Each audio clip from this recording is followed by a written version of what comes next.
Hi there, I'm Elizabeth and I'm 27 years old. Douglas and I have been wed for 2 years.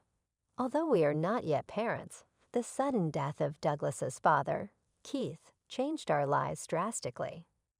Everyone was completely taken aback by his unexpected demise from a heart attack. Douglas and I were living in a different state at the time, distant from his family. Subtly, Douglas's uncle made a suggestion during the funeral that Douglas was supposed to go back home because he was Keith's only son and youngest. He was needed by the family, particularly by his mother Ashley, who would require assistance following the death of her husband. Douglas informed me a few months later that he had made plans to move to an office close to his family's house. I was greatly offended by his choice, which he made without consulting me.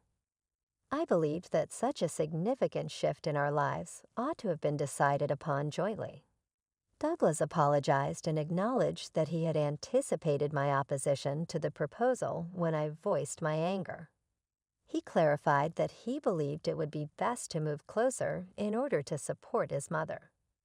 Additionally, he brought up my tense relationship with Ashley and stated that he didn't want it to affect his choice. Ashley and I have never had a good relationship. Due to our hectic schedules, we only traveled when we were on long vacations when we lived far away. Ashley frequently bemoaned our infrequent visits, contrasting us with Douglas's sisters, Stephanie and Catherine, who reside close and frequently visit.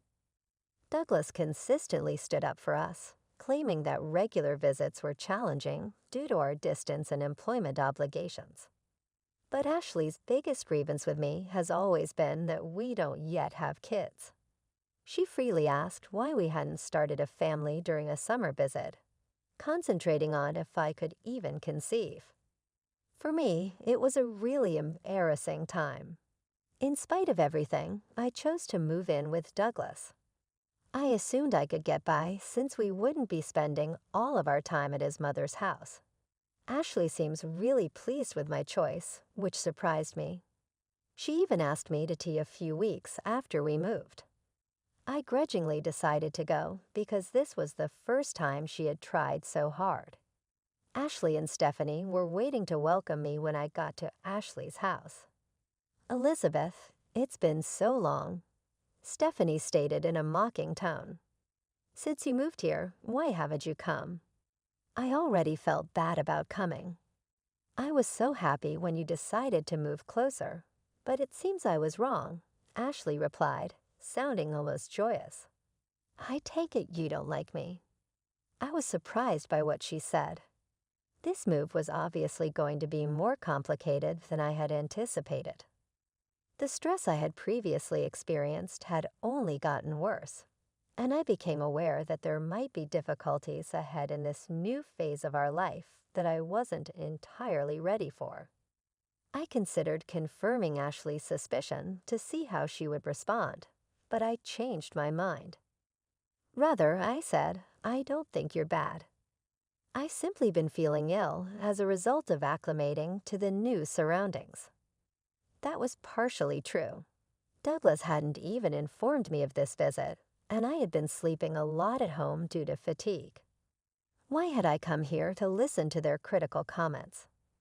Ashley wasted no time accusing me of not liking her, but wasn't it the other way around? How are we supposed to get along when the atmosphere was always like this? Before I could even process her words, Steph jumped in sharply, saying, "How can you talk to your mother-in-law like that? Apologize to her right now." I expected Ashley to get angry or scold me, but what she said next left me completely surprised. "You're right," she said. "I've been mean, and I'm sorry, Elizabeth. I'm also sorry about the things I said about children. I was being nosy." Her tone wasn't sarcastic or harsh. It was genuinely apologetic. I braced myself, expecting some hidden jab or lecture, but it didn't come. Even Stephanie looked surprised. Then Ashley confessed something that caught me off guard. "All I've ever wanted is to hold a grandchild," she said quietly. She explained that Stephanie's husband was infertile, and Catherine seemed to be having trouble conceiving as well. Because of this, Ashley had pinned all her hopes on Douglas and me. I had known about Stephanie and Catherine's struggles, and hearing this softened my frustration a little. Douglas and I had talked about having children and were considering it, but I didn't like the pressure Ashley was putting on us. I decided to speak up. "Please just give us some time," I said, lowering my head slightly. "We're thinking about it, but it's not something that can be rushed. I'm sorry if I've upset you." Ashley nodded, and the tension seemed to fade. "Do you visit us sometimes?" I added softly, trying to bridge the gap between us. After that, Ashley and Stephanie turned their attention back to the TV. Ashley casually remarked, "I like this announcer. She's so energetic and bright." As I watched them chatting and sipping their tea, I felt a small pang of regret. Maybe if I had been more outgoing or approachable, things might have been different between us. It was a fleeting thought, but I couldn't ignore it. For the first time, I felt like there was a chance things could improve. Later that evening, my optimism was crushed. Douglas came home visibly upset. "I heard from Mom that you told her you have no intention of getting along with her," he said, his voice sharp. "She was crying, Elizabeth." "What did you say?" I was stunned. Earlier, he'd left with a smile, but now he seemed to think I'd caused a disaster. "Douglas, there's been a misunderstanding," I tried to explain. "I only said it's hard to build a friendship given how things are now. How does that mean I don't want to get along?" But Douglas didn't seem convinced. The fragile progress I thought we'd made with Ashley felt like it was unraveling already. I was scared. Douglas now seemed to fully believe Ashley's twisted version of events. The smile he had earlier felt like a lie, and I didn't know how to handle this situation. I tried to explain myself again, but he wasn't convinced. Then my phone buzzed with a message from Stephanie. It read, "After all the effort of moving here, weren't you prepared to make it work? If you're here with us, you need to be more patient." Douglas glanced at me, and his expression echoed Stephanie's words. I felt overwhelmed. I had moved here because I cared about being with him, not to win over Ashley or Stephanie. Facing Douglas, I looked him in the eye and said it's clear that Ashley and the others might never approve of me. Maybe you should consider being with someone she likes more. Before I realized it, the word divorce slipped out of my mouth for the first time. Douglas looked truly alarmed. "Wait, hold on," he said, bewildered. "How did we jump to divorce? I just want you to get along better with my family." He didn't seem to understand that his family might never fully accept me, no matter what I did. It left me feeling even more confused. But Douglas, to his credit, seemed determined to fix things. The next day, he came home late from work and shared what had happened. He told me he had spoken to Ashley, and she admitted there had been a misunderstanding. She even apologized. "What a fuss," he said casually, as if it was all over now. Then Douglas mentioned that Ashley's birthday was coming up. "How about we celebrate her birthday at a nice restaurant?" he suggested. The sudden shift from conflict to celebration was hard for me to process. It felt like we had jumped from chaos to pretending everything was fine. He suggested that if we made it seem like the dinner was my idea, it might help Ashley see me in a better light. I wasn't sure if Ashley would appreciate the gesture given her complicated nature, but I agreed to make the reservation. I invited Stephanie and the others, booking a table for 8. Douglas approved of the plan, but as the dinner approached, I felt a growing unease.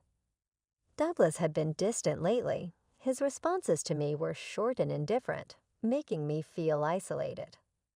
On the night of the dinner, we arrived at the restaurant to find Ashley, Stephanie, and their spouses already seated. The host led Douglas and me to the table, giving us a polite but questioning look that only made my nerves worse.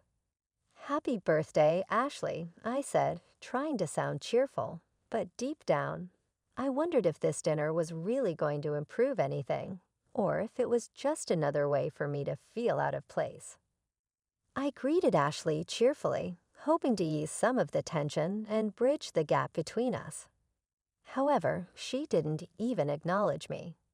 Instead, she turned to everyone else, thanking them for coming to celebrate her birthday. Her deliberate snub stung, and I couldn't help but feel hurt. Stephanie seemed confused by the atmosphere. "I thought this was supposed to be a family gathering," she said, glancing at me with a puzzled expression. Catherine, noticing the tension, looked at me with concern. In that moment, I realized I was being excluded on purpose. Determined not to let it ruin my evening, I decided to keep to myself and leave early. Just as I settled on this plan, a staff member approached our table, looking uncomfortable. "I'm sorry, but the reservation was actually made for 7 people," he said. Confused, I replied, "That can't be right. I clearly reserved for 8. Could there be a mistake?" The staff member hesitated, then explained, "About a week ago, we received a call from a gentleman asking to change the reservation to 7. I froze. Slowly, I turned to Douglas, searching for an explanation. His response floored me. "Yes, 7 is correct. Everyone's here now," he said plainly, confirming that he had made the change himself. A wave of disbelief and betrayal washed over me. Douglas's actions spoke volumes.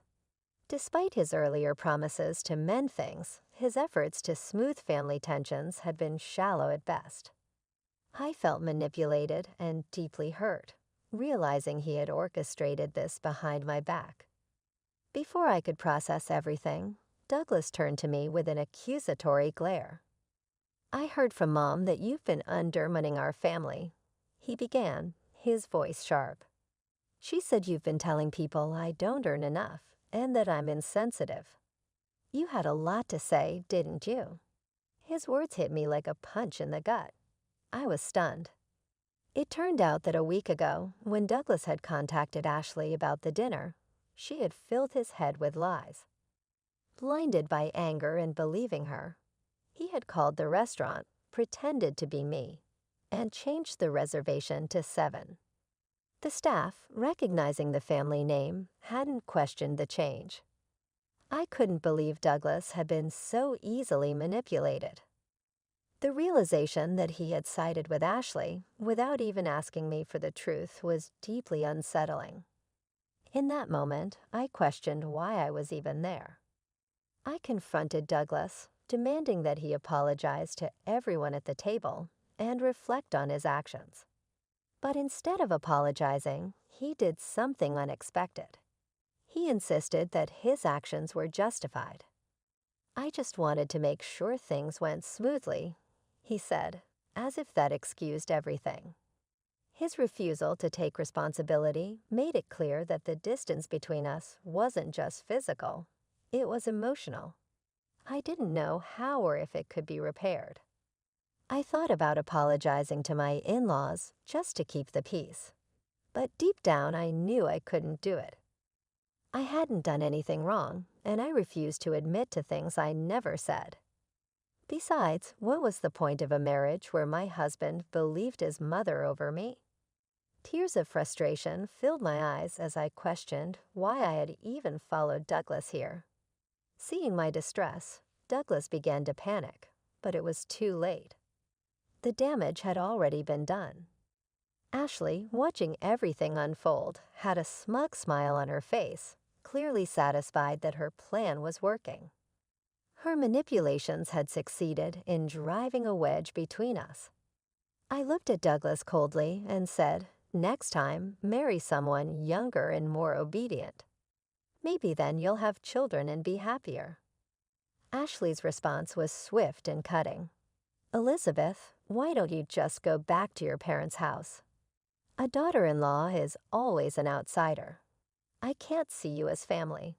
You're not charming at all, so please leave quickly." Her words stung, but they also solidified my decision. "I'll leave even without you telling me," I said firmly. "I'd like to see anyone get along with someone as twisted as you." With that, I turned and walked out of the restaurant. Douglas stayed behind, silent, with his head in his hands. Just as I reached the exit, I heard someone calling my name. I turned to see Catherine and her husband hurrying after me. "Elizabeth, wait," Catherine said, clearly upset. "I can't stand it anymore. Mom and Stephanie haven't changed at all. I knew the gossip about you wasn't true." Catherine's words brought me a small sense of relief. In the middle of all this chaos, someone finally stood up for me. Her acknowledgement of the truth, though brief, felt like a lifeline. "I'm ready to cut ties with all this toxicity," Catherine added, her voice steady and resolute. It was a surprising moment of solidarity, and while it didn't erase the pain of what had just happened, it gave me a glimmer of hope that not everyone in Douglas's family was against me. As I stood there, processing Catherine's words, my phone buzzed. Ashley's name flashed on the screen. I sighed, wondering what she wanted now. Before I could decide whether to answer, the name on the screen changed to Douglas's. Catherine and her husband exchanged knowing looks. "Elizabeth, you might want to go back to the restaurant," Catherine said cryptically. "You might see something interesting." Her eyes hinted at a twist I hadn't expected. They left, looking oddly satisfied.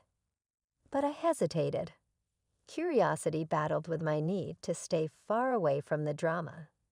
In the end, curiosity won. When I finally answered Douglas's call, his voice sounded frantic and filled with regret. "Elizabeth, I'm sorry," he said, his tone desperate. "I didn't realize it was all a lie." Douglas blurted out on the phone, "I'll send the divorce papers later," he added hastily. But then his tone changed. "Wait, can you come back, please? It's a lifetime request." His almost childish plea made me want to laugh, but Catherine's cryptic hint earlier lingered in my mind. Curiosity got the better of me, and I decided to return to the restaurant. When I arrived, the scene before me was nothing like I had expected. A crowd had gathered around Douglas's table, and at the center of it all was a local TV. Announcer, Ashley's favorite, speaking into a microphone. The atmosphere was thick with tension. Ashley looked flustered, stumbling over her words as she tried to explain herself. "No, that's not it. It's a misunderstanding," she stammered. Douglas and Stephanie sat awkwardly, their discomfort written all over their faces. They clearly hadn't anticipated this sudden turn of events. The announcer, holding the microphone with authority, pressed Ashley for answers. "You love declared in the restaurant that Elizabeth is an outsider and should leave. What did you mean by that? Please explain in detail." Ashley's face turned pale, and her usual confidence seemed to evaporate. The tables had turned, and now she was the one under scrutiny. Meanwhile, Catherine's husband and a few others who had been offended earlier had quietly left, wanting no part in the escalating drama. I stood frozen, watching this surreal scene unfold. It took me a moment to piece together what was happening. It seemed that our family conflict had turned into a public spectacle, possibly even being broadcast live. My earlier frustration gave way to a mix of vindication and disbelief as I tried to make sense of it all. A staff member approached me, noticing my confusion. "It's been quite a day, hasn't it?" they remarked with a wide smile. They explained that the restaurant had scheduled a live TV recording that day, which explained the announcer's presence. The camera crew and microphones had captured everything, turning our family dinner into an unexpected media event. The realization that our drama had been broadcast for all to see was both shocking and oddly satisfying. Ashley's harsh words, which she had so confidently uttered earlier, were now laid bare for everyone to judge. Just as I stepped aside to gather my thoughts, I noticed the announcer approach Ashley with a smile. "Would you mind giving an interview?" she asked brightly. Ashley, an avid fan of the announcer, looked thrilled. "An interview? Absolutely," she exclaimed, forgetting her earlier embarrassment. The announcer beamed. "The topic is daughter-in-law and mother-in-law relationships." Ashley's face faltered for a moment, realizing the irony of the situation. I couldn't help but smirk as I watched her wrestle with her own words. The evening had taken a bizarre turn, but in some strange way, justice had been served. We heard there was a heated argument earlier, and the daughter-in-law left in tears. "Can you tell us what happened?" the announcer asked, turning the spotlight directly on Ashley. Ashley and Stephanie froze, their faces pale. They were clearly caught off guard and didn't know how to respond. The truth was too embarrassing to admit. They had deliberately manipulated the situation to alienate me. From across the room, Douglas saw me and rushed over, his face full of desperation. "Elizabeth, please," he begged. "I can't let this shame be known. It was all a misunderstanding." His voice cracked, and he looked completely defeated. But by then, I had no sympathy left for him. Whatever feelings I once had for Douglas had evaporated. Ashley, trying to save face, forced a strange smile and attempted to smooth things over. "Oh, we usually call each other Elizabeth." "Elizabeth, come here," she called out, waving me over. I walked up slowly, knowing I had nothing left to lose. The announcer directed the microphone toward me. "You say you call each other Elizabeth, but how does the daughter-in-law view her mother-in-law?" I smiled faintly, my voice calm. "I've never been called Elizabeth by her," I said, looking Ashley in the eye.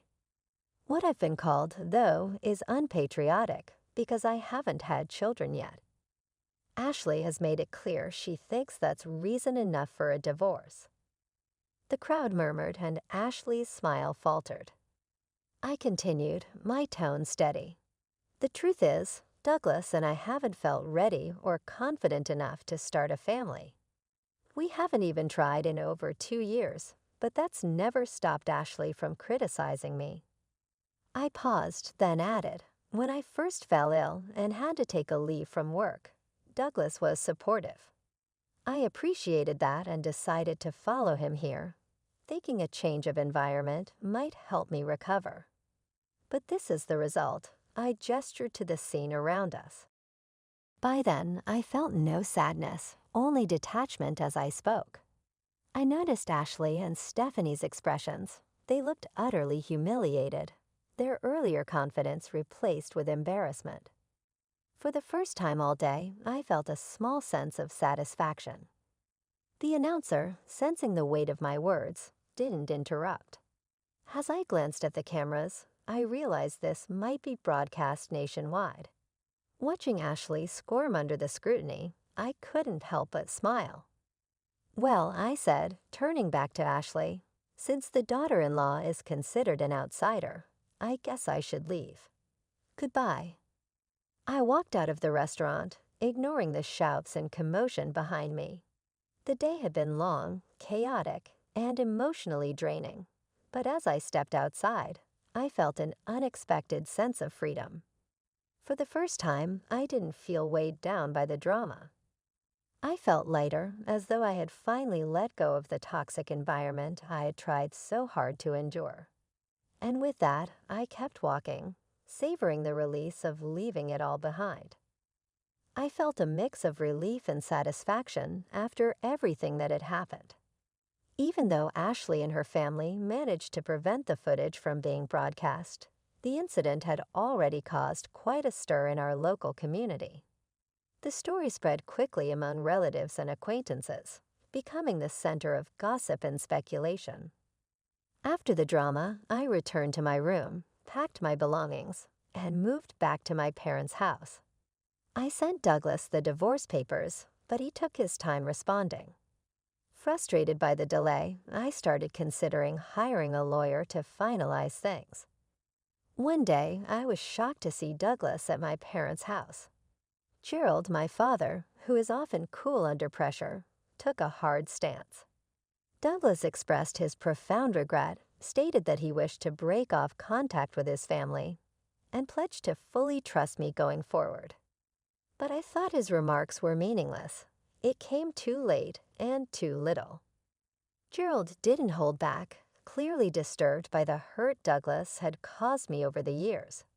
He questioned aggressively, "Why didn't you realize this sooner? After all these years, what have you done to Elizabeth? Simply sign the divorce documents and go." Douglas's face was etched with remorse. He gave the signed divorce papers to her, trembling. It didn't matter that his handwriting was weak and hardly readable. Our marriage was formally over when the paperwork was processed without any problems. I soon discovered more about the reality of Stephanie's predicament. As she had stated, her husband was not the reason of her infertility. Rather, it was her own health problems. Her own marriage ended as a result of this realization. She stopped going to see Ashley and ceased being involved with the family. Douglas, who is now divorced, moved back to their little village to live with Ashley. They probably had to deal with constant gossip and criticism from others, but I was no longer interested in their lives. I had finally closed that chapter of my life. My life started to become better in the months that followed. I got back in touch with a classmate from my hometown.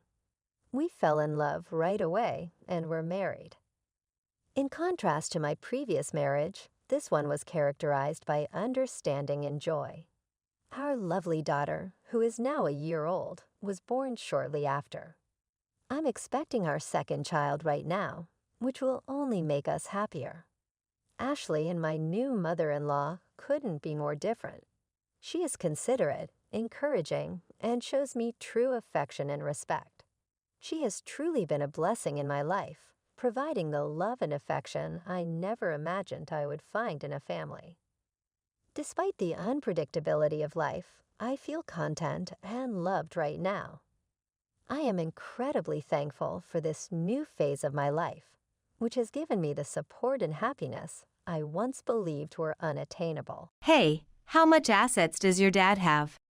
What? Why all of a sudden? Didn't he retire last year too? I was just thinking about his retirement funds and if he might be worried about it. Are you thinking about managing my dad's assets through your bank? I've been thinking about his future too. Maybe it'd be better to increase his retirement funds.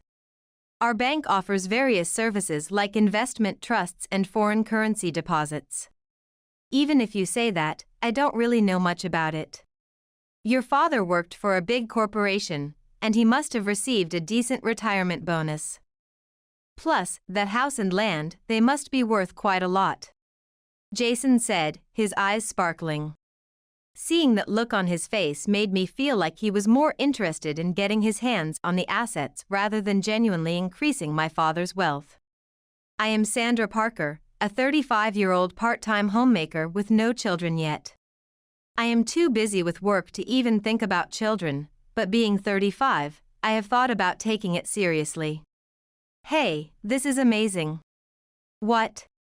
The land of your family home, it's worth a lot. The area has been developing, and land prices are skyrocketing. You looked that up? It's important, isn't it? It might be better to sell it now and buy an apartment somewhere else. Why are you getting ahead of yourself? That's for my parents to decide, not us.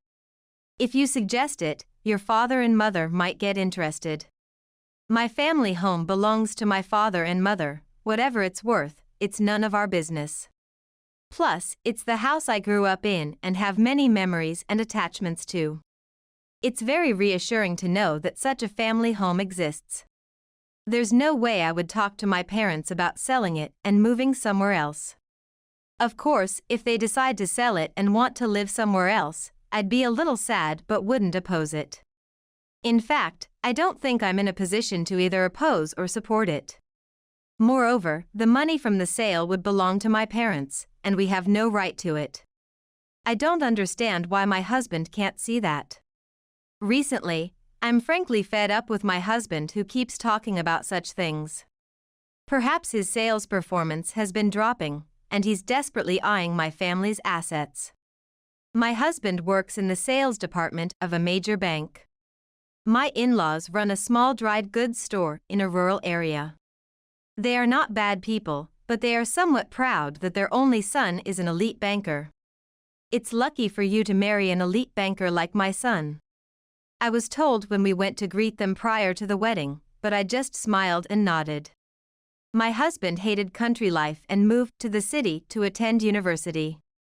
He graduated from a fairly well-known university and worked at a well-known city bank. Before we got married, he didn't brag much about it, but after 2 or 3 years of marriage, he often said, "You're lucky, you know. A mere clerk at a small company, married to an elite banker like me. You can brag about it to your friends, huh?"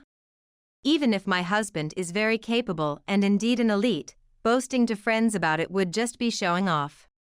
But well, as long as he says it at home, it's harmless, and if it makes him feel better about his job, I thought I might as well boost his ego. Men in their 30s, working in such environments, often have a tough time dealing with both higher-ups and subordinates. So, even though I internally thought, "What the heck is that about?" I went along with it appropriately. Really, I'm glad I could marry you. Saying this keeps my husband in a good mood, and it's much better than contradicting him and creating a hostile atmosphere. Now I think maybe that thought has made my husband a bit too arrogant. I graduated from the economics department of a university and joined a company that manufactures and sells electronic components. It's not a major corporation, but it's a fairly well-known company that has contracts with major electronics manufacturers and has several sales offices nationwide. I work in the accounting department there. My husband's bank and my company have a business relationship, and he often visited my company for sales purposes, which is how we naturally started talking and eventually began dating. I thought he was a bit too confident, but I have always been told I am too serious or too rigid, so maybe someone like him was just right for me. From my school days, I was focused on studying, and even at university, while I did discuss with male classmates, it never developed into dating. So, he was my first boyfriend. I probably wasn't very experienced with men. Looking back, I think he might have exaggerated his boasts, but to me, it sounded like a joke. Thus, after dating for a year and a half, we decided to get married. I never had the concept of quitting my job after marriage, and during our dating period, I talked about continuing to work, so there was no discussion about quitting or not, and I just continued working normally. We visit my in-laws once or twice a year, about which they never say much. My husband says, "I'm busy with work." And they seem to be satisfied with that.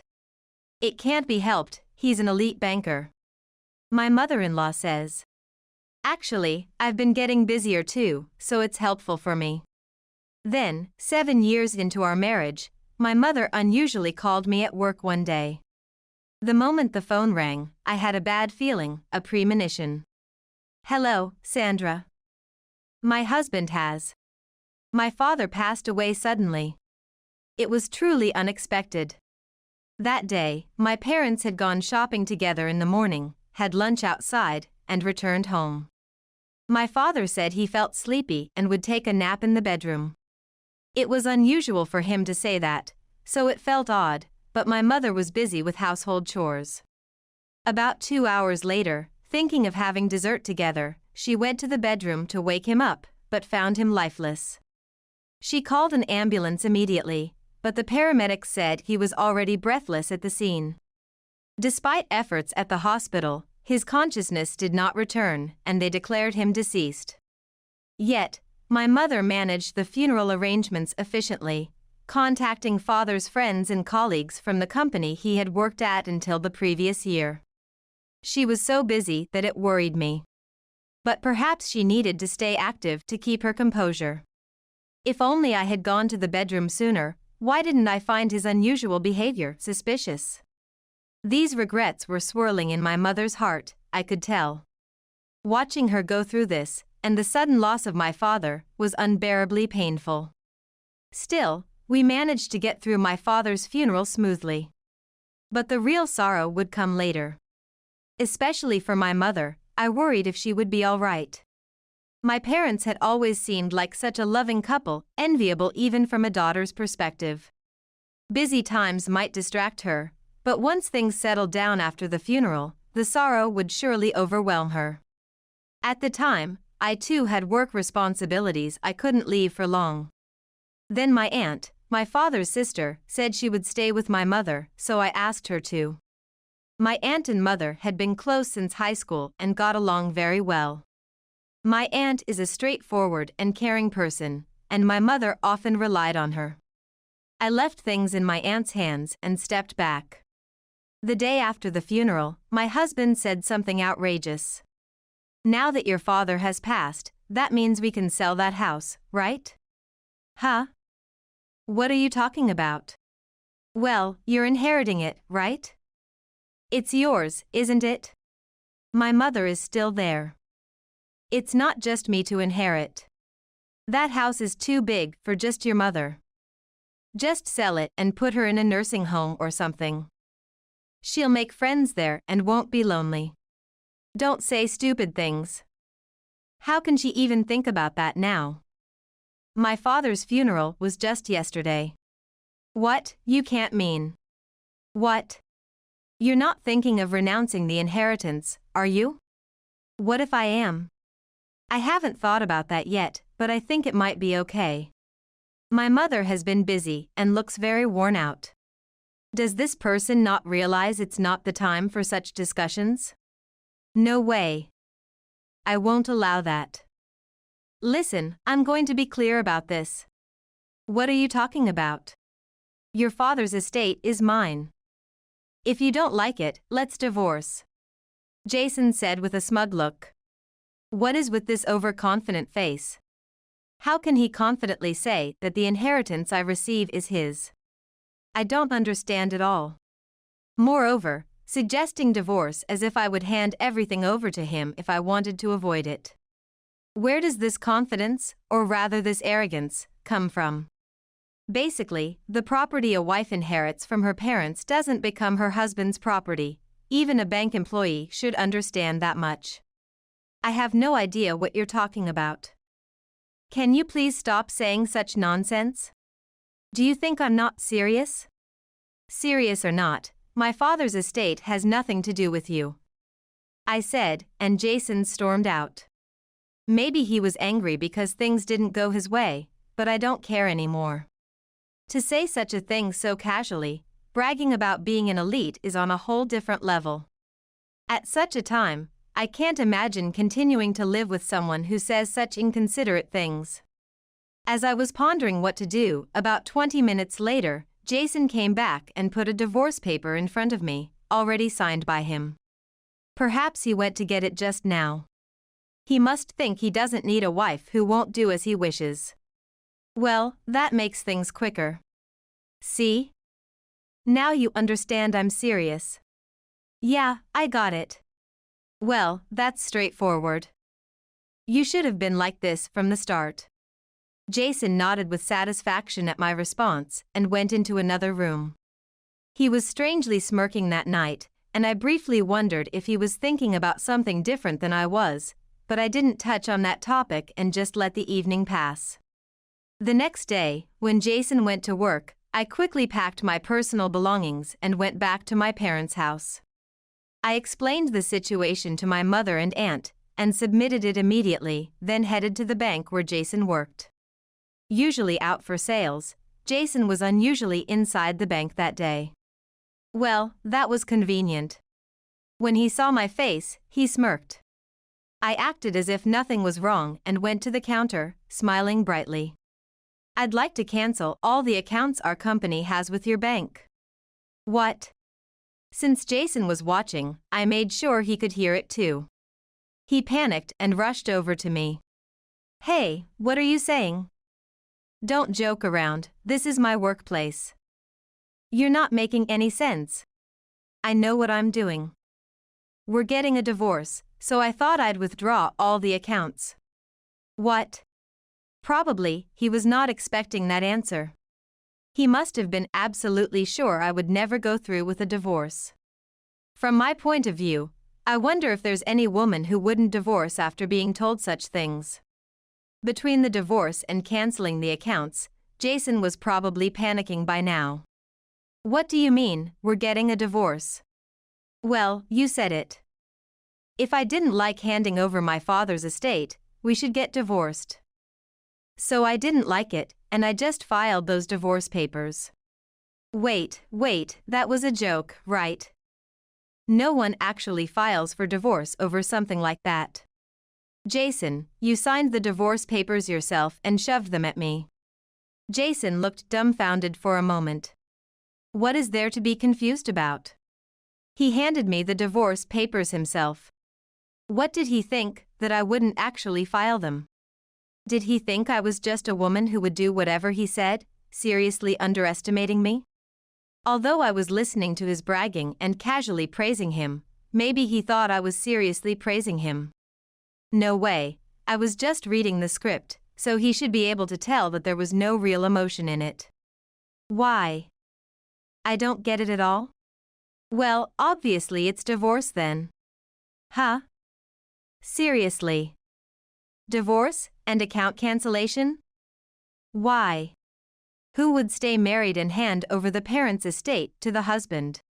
Here is one, right? Hell, no. I was so angry that I couldn't help but speak harshly. What would I do if my dignity was doubted? Really, I just want him to give me a break. But you can't live without me, right? Excuse me? Really, did he actually believe that? I can't believe this foolish husband. He really overdid it. To you, I'm your proud husband. You're totally in love with me and don't want to leave me, right? I was at a loss for words at his statement. Isn't it embarrassing to say such things without shame? What is going on inside his head? I'm just astonished. Oh no. I couldn't help but let out a deep sigh. Anyway, the divorce papers have been filed, so you and I will be strangers in several months. Just make sure the account cancellation is processed properly. No future dealings with a bank that employs someone like you. Wait. What are you saying? Even if we get divorced, the company's account has nothing to do with it. You're just an accounting clerk, what right do you have to say such things? Oh, right.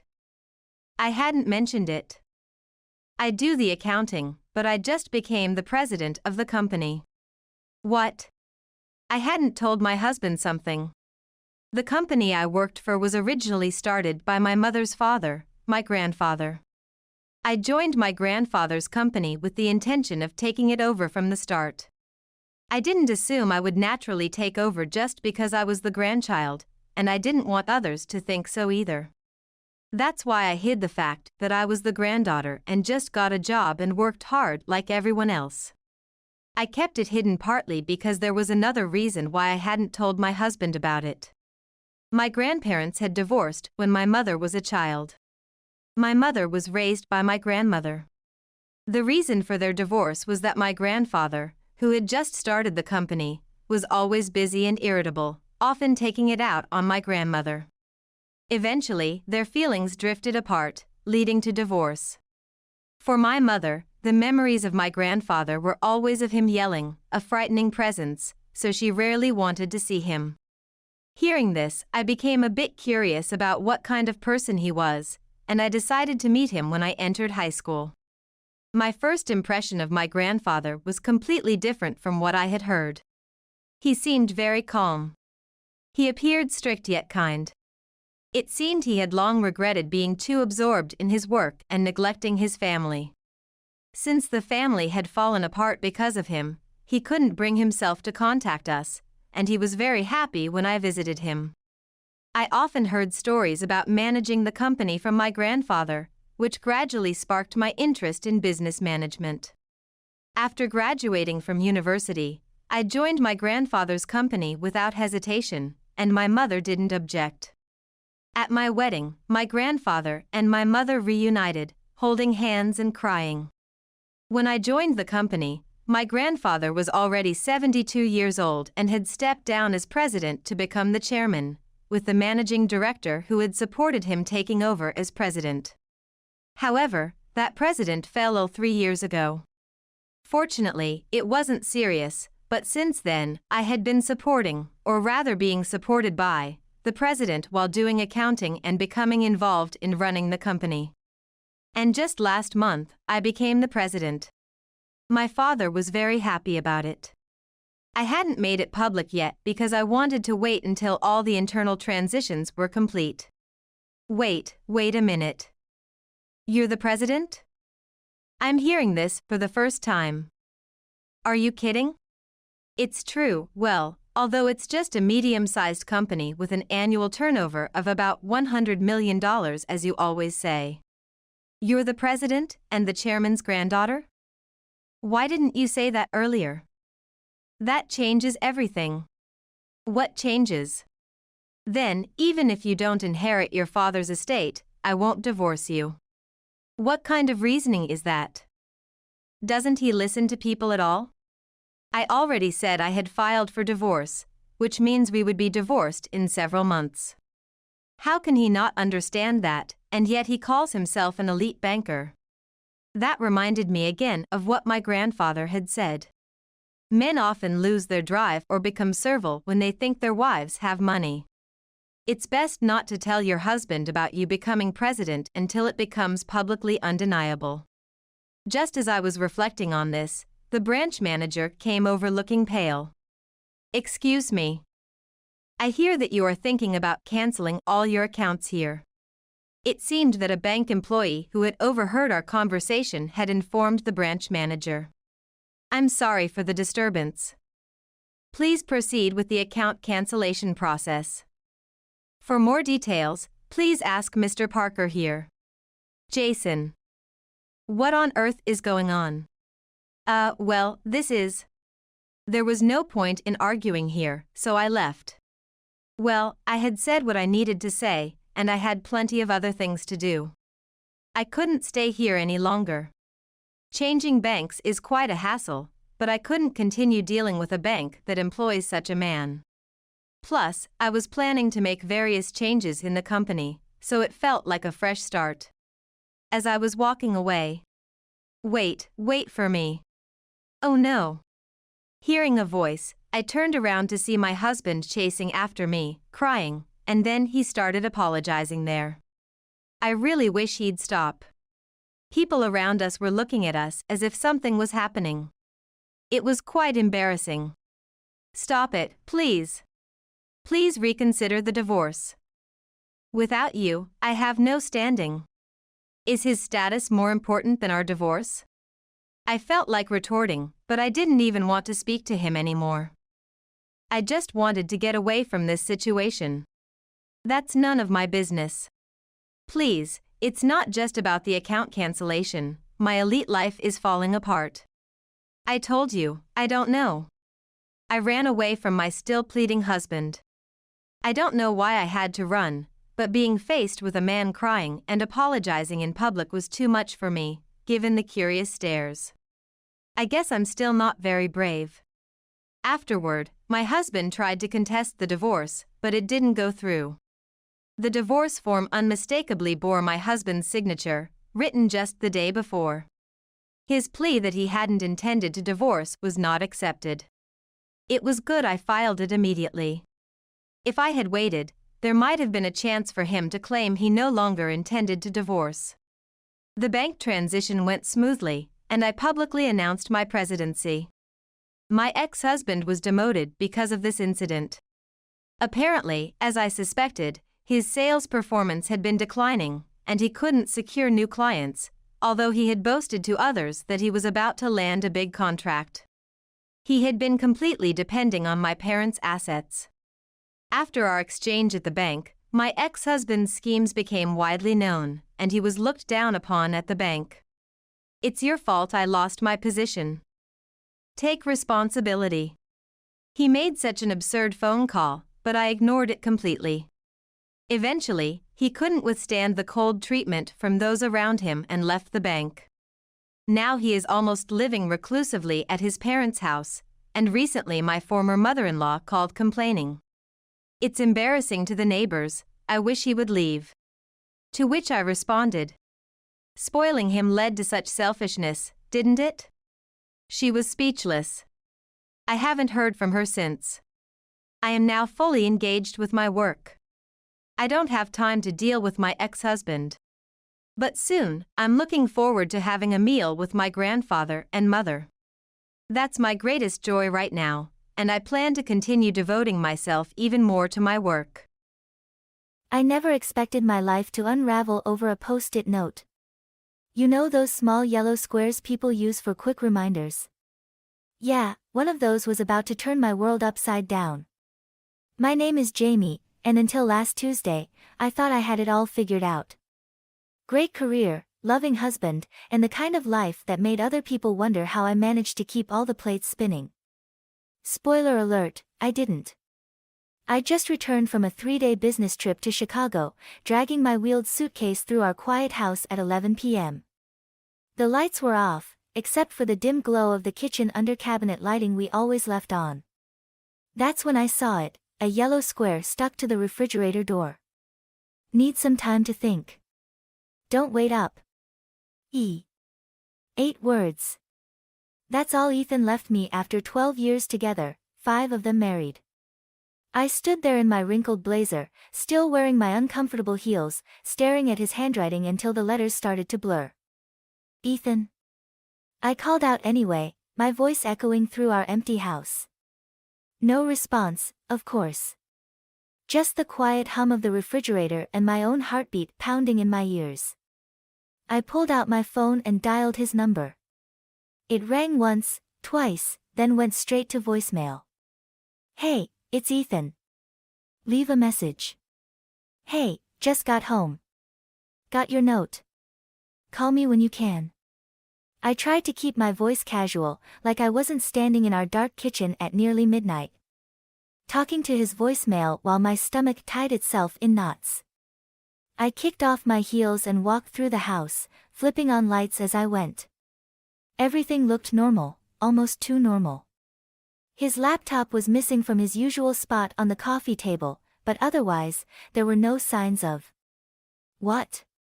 What was I even looking for? My phone buzzed, and I nearly dropped it in my rush to check the screen. But it was just a text from Helen, my mother-in-law. Hope you had a safe flight home, sweetheart. Lunch tomorrow. I stared at her message, my thumb hovering over the keyboard. Helen had been more of a mother to me than my own in the past few years. She'd know if something was wrong with Ethan, wouldn't she? Instead of replying, I walked upstairs to our bedroom. Ethan's side of the closet looked untouched, his suits hanging in their usual order. His dresser drawers were closed, his watch still on the nightstand. Everything seemed fine, except for the gnawing feeling in my gut that nothing was fine at all. I changed into one of his old t-shirts, a habit I'd picked up years ago, and sat on our bed, scrolling through my phone. No new messages from Ethan. No missed calls. Just that stupid yellow post-it note downstairs, mocking me with its vagueness. The last time I'd seen him was Sunday morning, before I left for my flight. We'd had coffee together, talked about his mother's upcoming doctor's appointment, made plans for the weekend. Everything had seemed normal. Hadn't it? But now that I thought about it, there had been something off in his smile when he kissed me goodbye. A hesitation in his hug that I'd brushed off as early morning sluggishness. The way he'd lingered in the doorway watching me load my suitcase into the Uber. My phone buzzed again, another text from Helen. Ethan mentioned he might be working late this week. Everything okay? I felt my chest tighten. Working late? Since when did Ethan work late? As an IT consultant, he usually kept regular hours, often working from home. Something wasn't adding up. I typed back quickly, just got home. Everything's fine. Lunch tomorrow sounds great. But as I lay there in our too-empty bed, staring at the ceiling fan slowly spinning above me, I knew I was lying. Nothing was fine. That little yellow post-it note was just the beginning, and somewhere in the back of my mind, I knew our life together was about to change forever. I just didn't know how much. The hospital corridor smelled like artificial lemons and broken promises. I'd come straight from work to visit Helen, still wearing my power suit like some kind of corporate armor. The text from the hospital had arrived during my morning meeting. Helen had been admitted after a bad fall. Jamie, sweetheart. Helen's face lit up as I entered her room, though I could see the pain behind her smile. She was propped up against stark white pillows, looking smaller than usual in the hospital bed. You didn't have to rush over. Of course I did. I leaned down to hug her, careful of the 4 in her arm. Have you heard from Ethan? I tried calling him. A flicker of something, confusion, concern, crossed Helen's face. He stopped by briefly this morning. Said he had some work emergency. She paused, studying my face. Is everything all right between you two? I busied myself arranging the flowers I'd brought, buying time to steady my voice. Why do you ask? Mother's intuition, maybe. Helen reached for my hand, her grip surprisingly strong. He seems distracted lately. Not himself. He left me a note last night, I admitted, sinking into the visitor's chair. Said he needed time to think. Hasn't been home since. Helen's monitor beeped steadily in the background as she processed this. That doesn't sound like my son. No, I agreed. It doesn't. My phone buzzed, a text from Ethan, sorry about last night. Crazy work situation.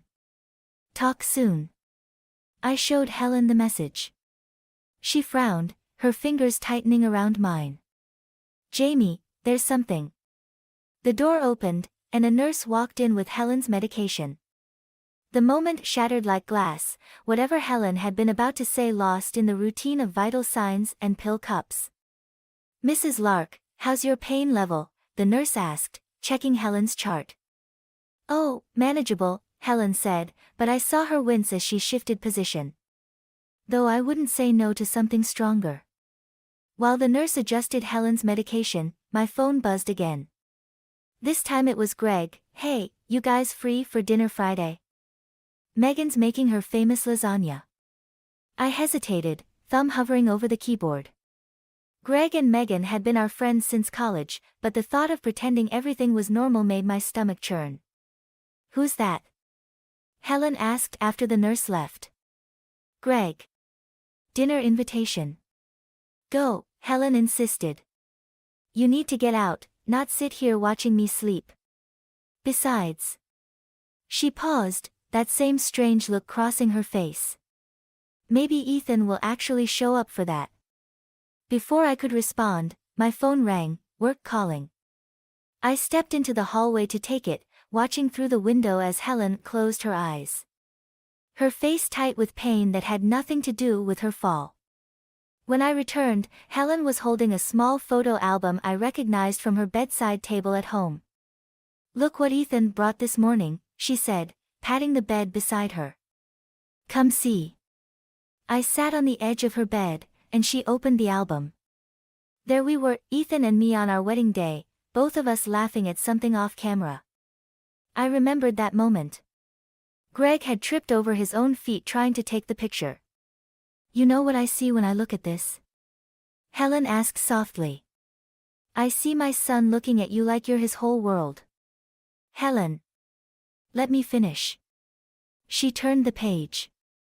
Another photo, this one from Christmas last year. Ethan and I in matching ugly sweaters, his arm around my waist. Something's wrong, isn't it? Something more than just a note. I stared at the photo, at our smiling faces, trying to pinpoint when things had started to change. I don't know, I admitted. But I'm going to find out. Helen closed the album, her hands trembling slightly. Jamie, there's something you should know about. Her monitor suddenly erupted in sharp beeps. Helen's face went pale, her hand clutching her chest. I lunged for the call button as she gasped for breath. Help! I shouted into the hallway. I need help in here. As medical staff rushed in, I was pushed aside, forced to watch helplessly as they worked on Helen. My phone buzzed again, another text from Ethan. But this one wasn't meant for me. Megan's lasagna sat untouched on my plate as I watched Ethan check his phone for the 1000th time that evening. We were at Greg and Megan's house for our usual Friday dinner, but nothing about this felt usual. Sorry, Ethan muttered, sliding his phone back into his pocket.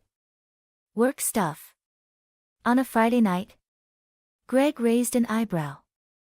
Man, they're working you too hard. I took a sip of wine, remembering the text I'd glimpsed on Ethan's phone at the hospital. The one that wasn't meant for me, miss you already. Can't wait until Friday. Jamie, how's Helen doing? Megan asked, refilling my glass without waiting for an answer. Her hand trembled slightly, spilling a few drops of red wine on the white tablecloth. Stable, I said, watching Megan dab at the stain with her napkin. The doctors say she can probably go home next week. That's great news. Greg smiled. We should all visit her this weekend. Ethan's phone buzzed again. He pushed back from the table. Sorry, I need to take this. As he walked onto the back porch, I noticed Megan's eyes following him. She quickly looked away when she caught me watching. So, Greg said, clearly trying to fill the awkward silence, anyone want dessert? Megan made tiramisu. I'll help you get it, Megan offered, practically jumping from her chair. Through the glass doors, I could see Ethan pacing, running his hand through his hair the way he did when he was stressed. His face was illuminated by his phone screen, and for a moment, I caught a glimpse of his expression, not stressed, but smiling. Jamie? Greg's voice snapped me back. You okay? Yeah, just. I gestured vaguely at my barely touched lasagna. Not very hungry. In the kitchen, I heard a glass shatter, followed by Megan's muffled curse. Greg rushed to help her, leaving me alone with my thoughts and the view of my husband having what was clearly not a work call. My phone buzzed, a text from Helen, doctors say I can have visitors tomorrow. Will you come? Bring Ethan if you can find him. The sliding door opened, and Ethan returned, slipping his phone away with that same secret smile. Sorry about that. Where's dessert? Megan dropped something, I said, studying his face. Everything okay with work? Yeah, just a server issue. He wouldn't meet my eyes. Nothing major. Greg and Megan returned with the tiramisu, but Megan's eyes were red, and she'd changed her blouse. Everything okay in there? I asked. Fine. Megan's voice was too bright. Just clumsy me, breaking things. As Greg served dessert, I watched the way Megan's hands shook, the way Ethan kept checking his phone under the table. The way neither of them would look directly at anyone else. Actually, I said, standing up, I should probably go. Helen texted about visiting tomorrow, and I need to review some work documents tonight. I'll stay and help clean up, Ethan said quickly. Too quickly.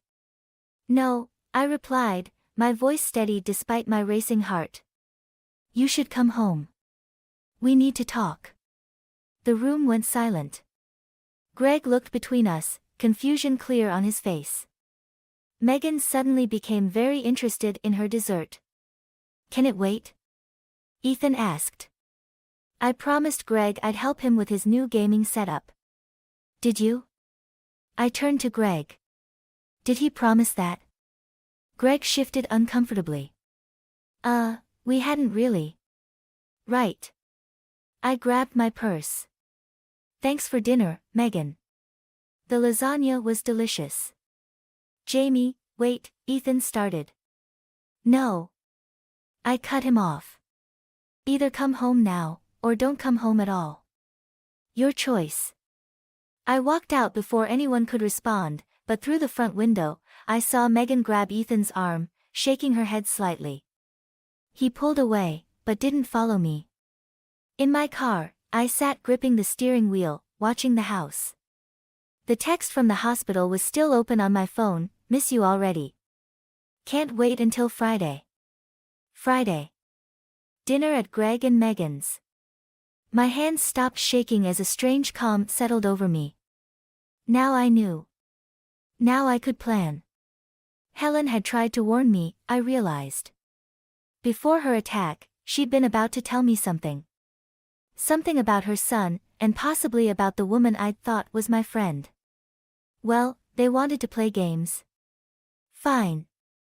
Game on. Ethan didn't come home that night. Or the next. Our house felt like a museum of someone else's life, photos on walls, mixed-up coffee mugs in the cabinet, his shoes still by the door. I spent Saturday morning in my home office, pretending to work while actually scrolling through months of phone records. The hospital called around noon. Jamie? Helen's voice was weak. Could you bring my gray cardigan from home? The one with the pearl buttons? Of course. I was already grabbing my keys. How are you feeling? Better now that I've seen Greg. There was a pause. He stopped by this morning. Alone. My hand froze on the doorknob. Greg came to see you. He seemed worried. Asked some strange questions about you and Ethan. I found Helen's cardigan in her bedroom closet, neatly hung next to other cardigans that all looked exactly the same to me. As I reached for it, something fell from the pocket, a small, leather-bound notebook. Jamie? Helen was still on the line. Are you there? Yeah, sorry. Just found your sweater. I picked up the notebook, recognizing Helen's careful handwriting. I'll be there soon. I hung up and opened the notebook. The first page was dated 3 months ago. Ethan came by today. Something's wrong, he's not himself. Mentioned trouble at work, but I know my son. This is different. When I asked about Jamie, he changed the subject. Megan dropped by later, asking about him. Said Greg was worried too. But the way she asked. My phone buzzed, a text from Greg, can we talk? Alone? I stared at the message, then back at Helen's notebook. The next entry was from 2 weeks ago. Saw them together at Carlton's Cafe. They didn't see me. Ethan was holding her hand across the table. My heart breaks for Jamie. Should I tell her? Would she believe me? Another text from Greg, please. It's important. I texted back, coffee shop on 5th. 30 minutes. Greg was already there when I arrived, fidgeting with a paper napkin. He looked like he hadn't slept. I need to tell you something, he said as I sat down. About Megan. And Ethan. I know. He blinked. You do. Not everything. I placed Helen's notebook on the table. But enough. Greg stared at the notebook, then pushed his coffee aside. Last night, after you left. Megan confessed. They've been. He couldn't finish. How long? 6 months. His voice cracked. She says it's over, but the texts are still coming, I finished. The secret meetings. The lies. He nodded, looking destroyed. I found hotel receipts. Credit card statements. They were together when Helen had her attack. My coffee turned to acid in my stomach. What are you going to do? I don't know. Greg met my eyes. What are we going to do? Before I could answer, my phone lit up with a text from an unknown number, back off. You don't want this fight. I showed it to Greg. His face hardened. That's Megan's work phone, he said. She thinks I don't know about it. Another text, some things are better left alone. For Helen's sake. My hands started shaking, not from fear, but rage. They were threatening Helen now. "Greg," I said, my voice deadly calm, "how good are you still with computers?" "Good enough." "Why?" I showed him the threatening texts. "Because I think it's time we stop playing defense." He studied my face for a moment, then pulled out his laptop. "What do you need?" "Everything. Bank records, emails, phone logs. Especially from their work accounts." I took Helen's notebook back, clutching it like a weapon. "They want to play dirty. Let's show them what dirty really looks like." As Greg started typing, my phone buzzed one more time. A message from Helen. "The doctors found something on my latest scan. We need to talk. Soon." I looked at Greg, then at the notebook, then at the threatening texts. Time was running out, and I had to choose: protect Helen, expose the truth, or take revenge. Maybe, with the right plan, I could do all three. The doctor's words hung in the air like smoke: stage 3 pancreatic cancer. Helen sat in her hospital bed, calm as ever. While I felt the room spin around me. "How long have you known?" I managed to ask. "A few weeks." Helen reached for my hand. "I didn't want to add to your troubles." My phone buzzed, another work email about the upcoming Thanksgiving conference in New York. I was supposed to give the keynote speech, a career-defining moment. The timing couldn't have been worse. "Does Ethan know?" Helen's silence was answer enough. She hadn't told him, and he hadn't been around to notice.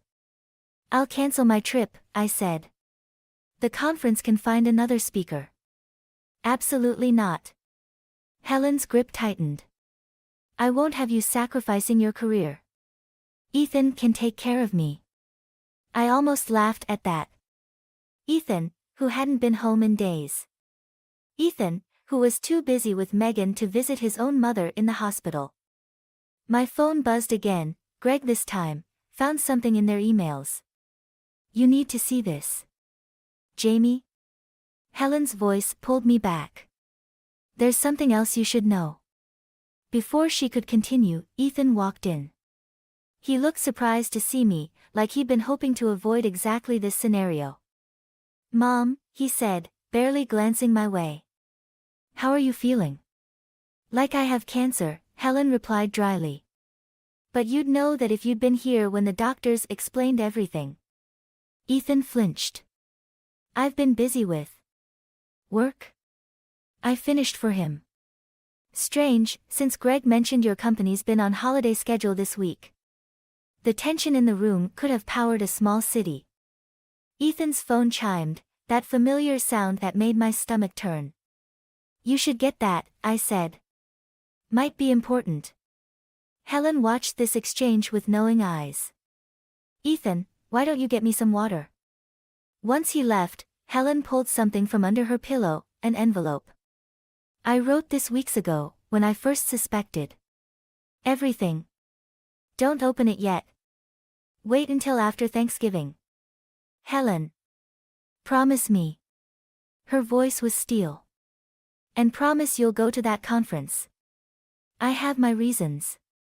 My phone lit up with Greg's messages. Email trail shows hotel bookings. Financial transfers. They're planning something over Thanksgiving. Ethan returned with the water, and his phone chimed again. This time, I caught a glimpse of the screen. Everything's arranged for next week. Once she's in New York. The pieces clicked together like a terrible puzzle. They were waiting for me to leave town. Planning something while I was gone. "I should go," I said, standing. "Need to prepare for the conference." "You're still going?" Ethan asked too quickly. "Of course." I smiled, channeling every business negotiation I'd ever conducted. "It's important for my career." "You'll take care of Helen, right?" He nodded, relief visible on his face. "Of course." I hugged Helen goodbye, feeling the envelope crinkle between us. "I'll see you after Thanksgiving." In the hallway, I texted Greg, "Need a favor." How good are you at accessing security cameras? His response was immediate, already on it. What's the plan? I looked back through the hospital room window. Helen was showing Ethan her notebook, the decoy one I'd planted earlier, not the real one in my purse. Ethan was falling for it, just like he'd fall for my apparent departure for New York. They think I'm leaving town, I wrote to Greg. Let's give them exactly what they want. Another text from Megan's burner phone arrived, smart choice about the conference. Some distances are better kept. I clutched Helen's envelope, my decision crystallizing. They thought they were setting a trap, but they just walked into mine. One more thing, I texted Greg. Book me a hotel room in New York. Make sure everyone knows about it. Let them think they had me figured out. Let them think I was running away. Thanksgiving was going to be interesting this year. The security footage from our house played on Greg's laptop, showing Ethan and Megan entering at 2 a.m. I watched from my rental car parked across the street, where I'd been since supposedly leaving for New York yesterday. They're in your bedroom, Greg's voice crackled through my earpiece. Want me to kill the feed? No. My voice sounded strange, even to me. Keep recording. My phone lit up with a text from Helen's nurse, Mrs. Lark asking for you. Says it's urgent. I gripped the steering wheel harder, torn between two betrayals unfolding simultaneously. The one in my bedroom and the one at the hospital, where Ethan hadn't visited Helen once since I'd left. Jamie, Greg warned, they're accessing your home office computer. Of course they were. The fake financial documents I'd left there would keep them busy. What they didn't know was that every keystroke was being logged, every file access recorded. Another text from Helen's nurse, doctor says her condition is deteriorating rapidly. Greg, I said, send me the hospital's security feed. The split screen on my phone showed two scenes, my bedroom and Helen's hospital room. My husband and his lover rifling through my personal files while my mother-in-law lay alone, fighting for her life. Helen's envelope sat heavy in my jacket pocket, still unopened. Wait until after Thanksgiving, she'd said. But watching her now, alone in that hospital bed, I couldn't wait any longer. My hands shook as I opened it. My dearest Jamie. By now you know about Ethan and Megan. What you don't know is why I've been protecting them. The cancer isn't new, I've known for months. Ethan discovered something in the insurance paperwork. Something that could ruin everything. Your company's health insurance, which covers me as a dependent, has a clause about pre-existing conditions. If they discover I knew about the cancer before the policy took effect. The words blurred as tears filled my eyes. Helen had kept quiet about her diagnosis to protect my career, while Ethan and Megan had been using this information to. Movement in your office, Greg interrupted. They're accessing your work emails. On the hospital feed, Helen's monitors started beeping erratically. Medical staff rushed into her room. Jamie, Greg's voice was urgent, they're sending emails from your account. Something about insurance fraud. The pieces clicked together with sickening clarity. They weren't just having an affair, they were setting me up. Using Helen's condition to manufacture a fraud case against me. Once I was discredited and fired, Helen would lose her insurance coverage. My phone rang, the hospital's number. Mrs. Lark is asking for you, the nurse said. She's very agitated.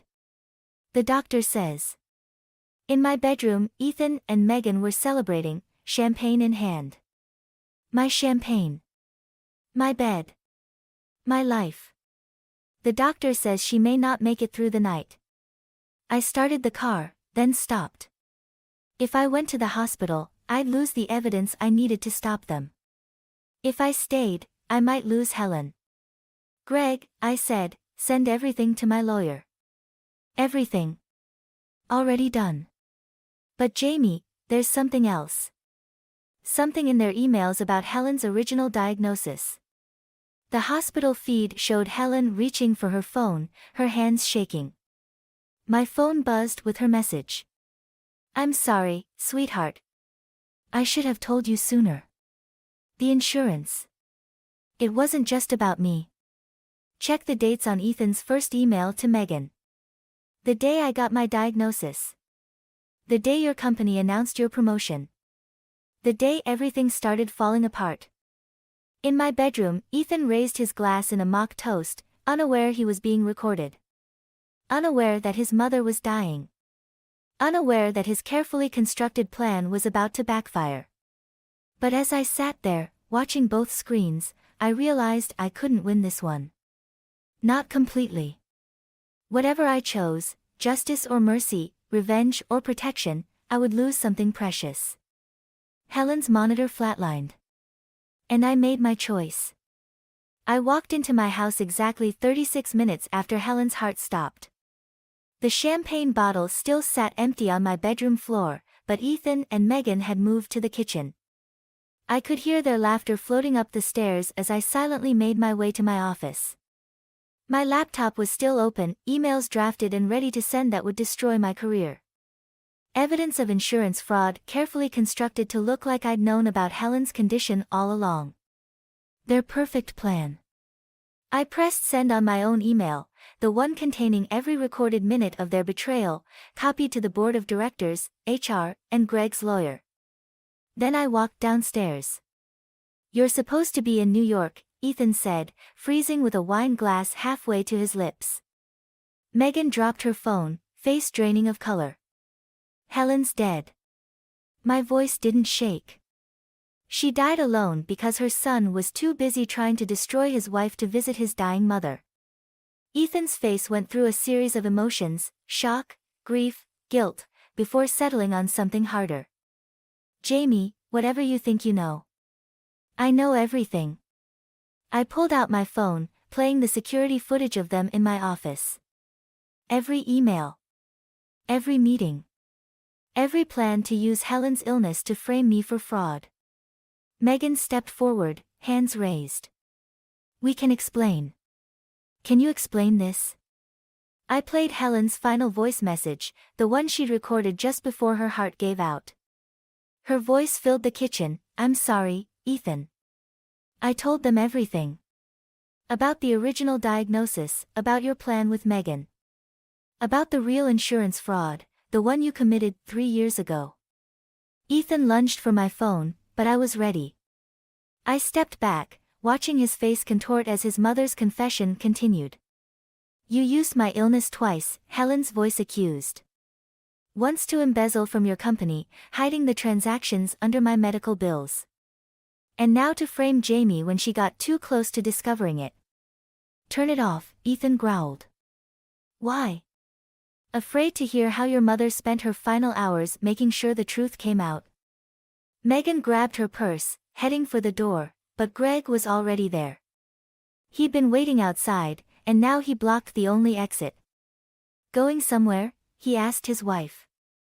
The board has everything, I said, watching Ethan's face as it all crumbled around him. The real fraud evidence. The affair. Helen's statement. They're probably reading it right now. Ethan's phone started ringing. Then Megan's. Then mine. You don't understand, Ethan pleaded, suddenly desperate. I did it for Mom. The insurance wouldn't cover her experimental treatments. So you stole the money, I finished. I would have helped you, Ethan. We could have found another way. And then what? He spat. Watch you play the hero while I remained the failing son. Watch my dying mother love you more than me. His words hung in the air, revealing the real betrayal, not just of our marriage, but of himself. My phone buzzed again, the hospital, asking about Helen's arrangements. In the end, she'd chosen me as her medical proxy, not Ethan. Her final act of trust. The police will be here soon, Greg said quietly. The board's filing charges. Megan started crying, but Ethan just stood there, staring at the phone still playing his mother's voice. His final message from her, and it was a testimony against him. I could have forgiven the affair, I said, turning to leave. But using your mother's death as a weapon? That's something Helen never forgave you for, and neither will I. Jamie, wait, Ethan called out, but I was already walking away. Outside, the November air was sharp with coming snow. My phone showed dozens of missed calls, the board, the police, the hospital. The next few hours would be chaos. But as I got in my car, I noticed one last unread message from Helen, sent moments before she died. Remember? Sweetheart, sometimes the best revenge is living well. I started the engine, leaving Ethan and Megan to face the consequences of their choices. Helen had taught me that justice and revenge aren't always the same thing. Sometimes they're better. 6 months after Helen's funeral, I stood in her garden, surrounded by the spring flowers she'd planted last fall. Her final gift, blooming in defiance of everything that had happened. The house sale was closing today. Ethan wouldn't be there, he couldn't be, given the conditions of his plea deal. The embezzlement charges had stuck, even if Megan had managed to avoid prosecution by turning state's evidence. Last box, Greg said, carrying a carefully wrapped photo album to my car. He'd been my rock through all of this, even as he navigated his own divorce from Megan. Found something you should see, he added, pulling an envelope from his pocket. It was hidden behind Helen's bedroom mirror. The envelope was dated 3 days before her death, addressed to me in her elegant handwriting. Inside was a key and a letter. My dearest Jamie. By the time you read this, you'll know everything. About Ethan's betrayal, about Megan, about the money. But there's one last thing you don't know, something I've kept hidden for 30 years. The key opens a safety deposit box at First National. What you find there might help you understand why I wasn't surprised by Ethan's actions. Some patterns repeat across generations, but you've shown me they can also be broken. You were the daughter I always wanted. Remember that. Love, Helen. My phone buzzed, a text from my lawyer. Ethan signed the divorce papers. It's done. I looked at the key in my hand, then at the blooming garden. Helen had known, not just about Ethan's recent betrayals, but about something deeper, older. Something she'd kept hidden until she was sure I was strong enough to handle it. Want company? Greg asked, noticing my expression. I shook my head. This one I need to do alone. The bank was quiet when I arrived. The safety deposit box contained a single manila envelope, thick with documents. On top was another note from Helen. The truth about Ethan's father, and why I never told anyone how he really died. My hands shook as I read the decades-old police reports, newspaper clippings, and Helen's private journals. The pattern she'd mentioned became clear, a history of financial fraud, betrayal, and secrets that had shaped both mother and son. But Helen had broken the cycle. She'd chosen truth over protection in the end, chosen justice over family loyalty. Chosen me. My phone buzzed again, work this time. The promotion I'd been worried about losing had turned into a CEO position at a competing firm. Life had a way of surprising you. As I drove home, I passed the street where Megan now lived alone, where Greg was rebuilding his life, where Ethan had lost everything. The revenge I'd wanted had come naturally, without me having to orchestrate it. Helen had taught me that too. Sometimes justice works best when you step back and let truth do its work. At home, I found one last surprise, a small package from Helen's lawyer. Inside was a set of garden tools and seeds, with a final note. For your new beginning. Some gardens grow better after a fire. I stood in my backyard, holding the seeds Helen had chosen for me months ago, planning for a future she wouldn't see but had helped create. The spring air was thick with possibility. My phone lit up with another text, an unknown number. For a moment, I tensed, remembering those threatening messages from months ago. But this was different. Thank you for the flowers on Mom's grave. You were a better child to her than I ever was. I didn't respond. Some conversations were better left in the past. Instead, I knelt in the soft earth and began to plant Helen's seeds, understanding finally what she'd meant about patterns and choices. About revenge and grace. Sometimes the best revenge isn't about destroying what hurt you. Sometimes it's about growing something new in the ashes of what was lost. I dug my hands into the soil and began my new chapter, Helen's last lesson blooming around me like a garden after rain. I had assumed that this new chapter in my life would begin under more favorable conditions, but now it does. My husband, Kevin, has demolished our family home, leaving me standing in front of an empty place where both of my parents once stood. Here, amidst the ruins of my early years, Kevin startlingly disclosed his actual motivations. "What topic are you discussing? Are you crazy? Bring your inheritance to our house now," he yelled. His direct remarks rendered me mute. Still, as the ridiculousness of the scenario struck me, I couldn't hold back my laughter. "Oh, I see. That's what this whole thing was about," I murmured, shaking my head cynically. My spouse Kevin and his parents stared at me in disbelief, not understanding why I would respond the way I did. I took a moment to reintroduce myself, hoping that would clear things up. Brenda is my name. I'm the modest daughter of a dedicated salaried worker from a lowly beginning. When I was 28, I was married to Kevin, and together we raised 3 amazing kids. Now that I'm 50, I had anticipated a calm existence with my spouse, but circumstances had other ideas.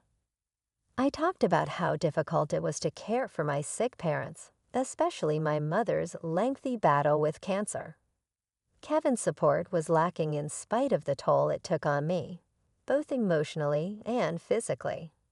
He frequently bemoaned the hardships of sharing my mother's illness, criticizing everything from the cleaning to the food. In the end, we returned to my parents' house so that my mother could receive better care. Kevin continued to be indifferent to her worsening illness throughout this time, which resulted in her being admitted to the hospital and ultimately passing away. It was distressing to see Kevin act so detached during the funeral arrangements. Even during the funeral, when I really needed his support, he remained distant, choosing to sit in the rear with other distant relatives rather than in the family area with me. I had said to him in a whisper, "I wish you would sit with the family," throughout the service. His response was icy and disengaged. "No, I'm not uncomfortable here. After all, I'm not a blood related," he declared. Hearing us talk, his mother interrupted, saying, "He's your spouse, not your mother's son." Here, Kevin is an outsider. Kevin was detached from his family, and his parents echoed him when they said he shouldn't sit in the family area, even while stories and whispers went around among distant relatives about our tense relationship. They argued that, in spite of the evident stress it created, this commitment to custom was justified. Kevin's parents and my brother's family joined us at my house following the funeral. I remained calm and brought them coffee in spite of their previous insensitivity. But what really got me was their comment about how expensive condolence money is, which made it clear how they really felt about the whole thing. The truth of my new life without my parents, and with a partner who seemed more like a stranger than a spouse, dawned forcibly on me as I stood in the rubble of my boyhood home. I forced a grin and exited the room, watching with heavy heart as I overheard bits and pieces of conversation between Kevin and his parents. They were talking, with a hint of derision, about how hard it was to live with me. It wasn't the first time they had behaved disrespectfully. In fact, it had been a recurring topic in our marriage, made especially difficult by the recent death of my mother and the funeral of my father. When I thought back on these times, I saw how little they had bothered and how much I had put up with. It was terrible to see Kevin's disengagement and even his guilt about the living arrangements I had forced upon him. I heard them laughing behind me, berating me for not allowing them to take my mother's possessions. Kevin and his parents stormed out, labeling me an outsider, when I asked that her mementos be divided among our family members, causing a heated confrontation. Following the event, Kevin took a temporary leave of absence. He surprised me by saying he was worried and by giving me and the kids travel vouchers for a vacation. I was surprised by his abrupt change in attitude, but I was also glad. I asked in jest, "I wonder if your father felt guilty," as I took the coupons. Kevin, feeling more laid back than normal, told me to take my time. "Yeah, stay at the kids' places if you like," he said, indicating that he intended to relax at his parents' house while I was away. Following his advice, I visited my son Stephen and daughter Susan before the trip. Seeing them during the time I was taking care of my mother had been challenging. To lessen their everyday difficulties, I spent some time preparing and freezing meals for them. "Mom, you never get to relax, but thank you." "This helps," they both said, appreciative of the home-cooked meals. Thanks to Kevin's unexpected gesture, the trip finally came, and I spent a relaxing time at the hotel with my children. The break seemed to wash away some of the fatigue and sorrow from the months of caregiving and the loss of my parents. After nearly a week, we returned home with renewed spirits and bright smiles. That was fun. "We should thank Dad once in a while," Susan suggested, a sentiment that caught me off guard. "Really, once in a while?" I replied, still unsure about this sudden shift in Kevin's behavior, but willing to acknowledge his effort. This time, I couldn't help but chuckle, albeit with a tinge of suspicion. "But I wonder if he's up to something," I said half-jokingly. Susan quickly dismissed my doubts. "Don't say that. Your father must have had his reasons," she replied confidently. I smiled, planning to return home, share the wonderful memories with Kevin, and perhaps start afresh in our married life. However, the scene that greeted me upon my return left me speechless. "What's going on?" "The house is." My voice trailed off as I took in the sight of where our family home once stood, now shockingly absent. Then Kevin appeared, his parents smirking behind him, their expressions unnervingly gleeful. "Kevin, what's the meaning of this?" I demanded, my confusion turning to anger. Kevin, mirroring his parents' unsettling smiles, responded, "Finally, the baggage is gone. From today, we'll be living with my parents at my house." His words hit me like a cold splash of water. "Why are you talking about this?"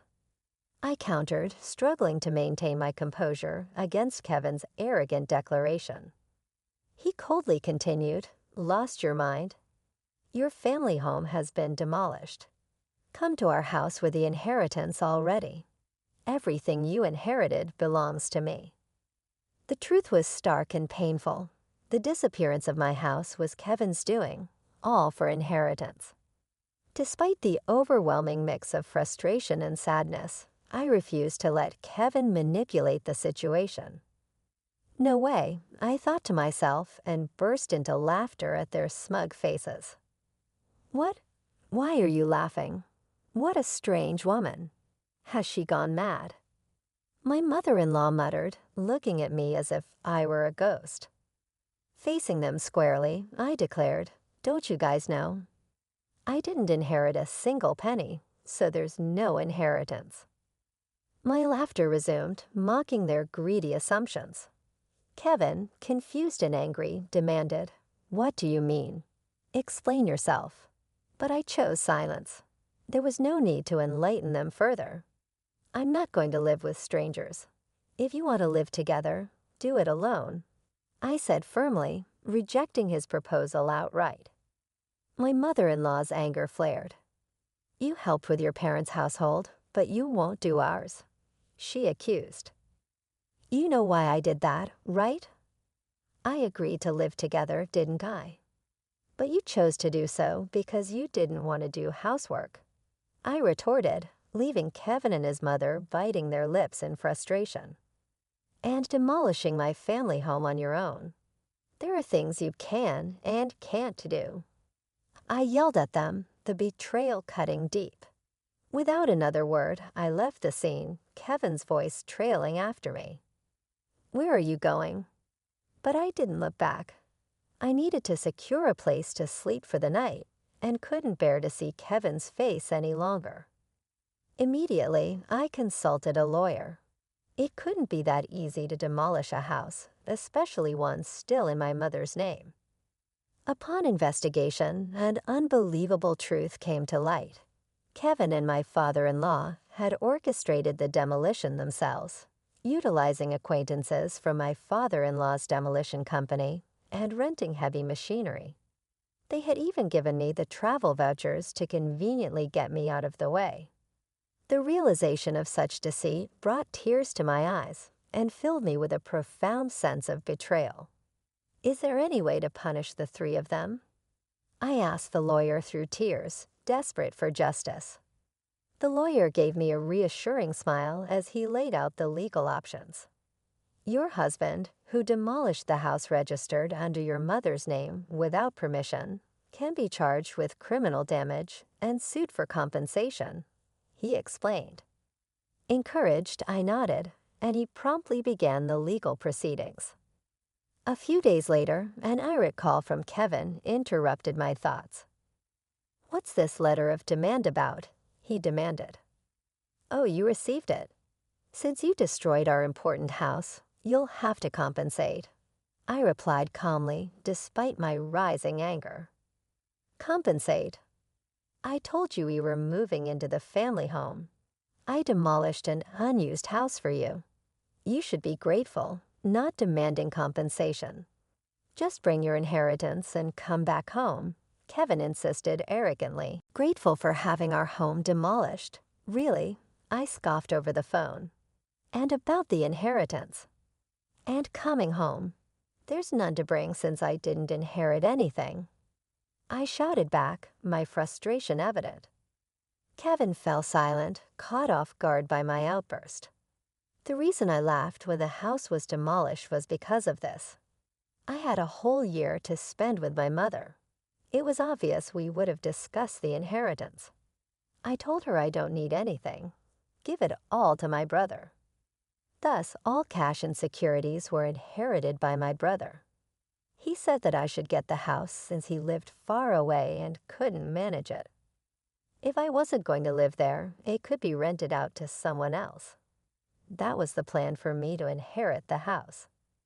Now, either you and your father restore the family home to its original state or pay the amount written in that letter. I'm being kind enough to suggest a settlement. If you can't pay, I'll file a police report and sue you. I spoke firmly. Sorry, I didn't think you'd be so angry, Kevin replied, his tone changing. He began making excuses, suggesting that as long as the family home was there, he couldn't live with his parents, especially since his father had always wanted to live with us. My father-in-law was particularly fond of my son Stephen and had previously expressed a desire to live with him. They had refused to live together back then because it would have made commuting difficult, but his parents seemed to think. I was the one opposed to it. It turns out that Kevin had convinced his parents to agree to this plan by demolishing my family home and making them believe I would move in with the inheritance. This revelation only added to my resolve to see this legal battle through, ensuring that justice was served for the unwarranted destruction of my family home. Even with Kevin's new revelation, forgiveness was far beyond my grasp. Please forgive me. I didn't mean any harm. Dad is remorseful too, Kevin pleaded over the phone. If he's truly remorseful, then he'll agree to the settlement. I responded firmly before hanging up. Despite his continual apologies through calls and messages, insisting he was sorry, I remained steadfast. If you're sorry, then hurry up and transfer the money. I pushed back, knowing well that our beloved family home was beyond restoration, but seeking some form of reparation for the deep hurt caused. In the meantime, I stayed at my brother's place with Susan. My brother, aware of the situation and likely furious about the demolition done without his consent, supported my stance. I won't interfere, but I'll lend a hand. Do what you think is right, Barbara, he encouraged. Everyone around me condemned Kevin's reckless actions and supported me through this ordeal. A month passed with no compensation, and during that time, Kevin ceased all contact. I couldn't impose on Susan's hospitality indefinitely and was eager to secure the promised funds to stabilize my living situation. However, a startling discovery interrupted these plans. One day, Susan, looking at her smartphone, remarked, "This apron looks a lot like Grandma's." She showed me the screen. It was a product page on a flea market app. The item resembled a unique apron I had made for my mother. "What's this?" I asked, shocked. "This is Grandma's apron." "I made it, so there's no mistake," I said. Susan scrolled through other listings, and we found nearly 50 items that unmistakably belonged to my mother. It was clear to me that Kevin was behind this. Furious, I called him immediately. "What's this about the app, Kevin?" I demanded. He sounded annoyed and feigned ignorance. "Don't play dumb. You're selling Mom's belongings, aren't you? Cancel the listings right now," I confronted him. Kevin, sounding panicked, denied everything. "What? No, it's not me," he stammered. Undeterred, I retorted, "Who else would do such a thing? I'm coming over to get everything back." Susan and I drove to Kevin's parents' house. Upon arrival, I called out for Kevin, who met us at the entrance, visibly flustered. "I don't know anything about it," he insisted. Susan, supporting me, pressed him for answers. While this was happening, Kevin's parents, likely aware of our presence, came outside.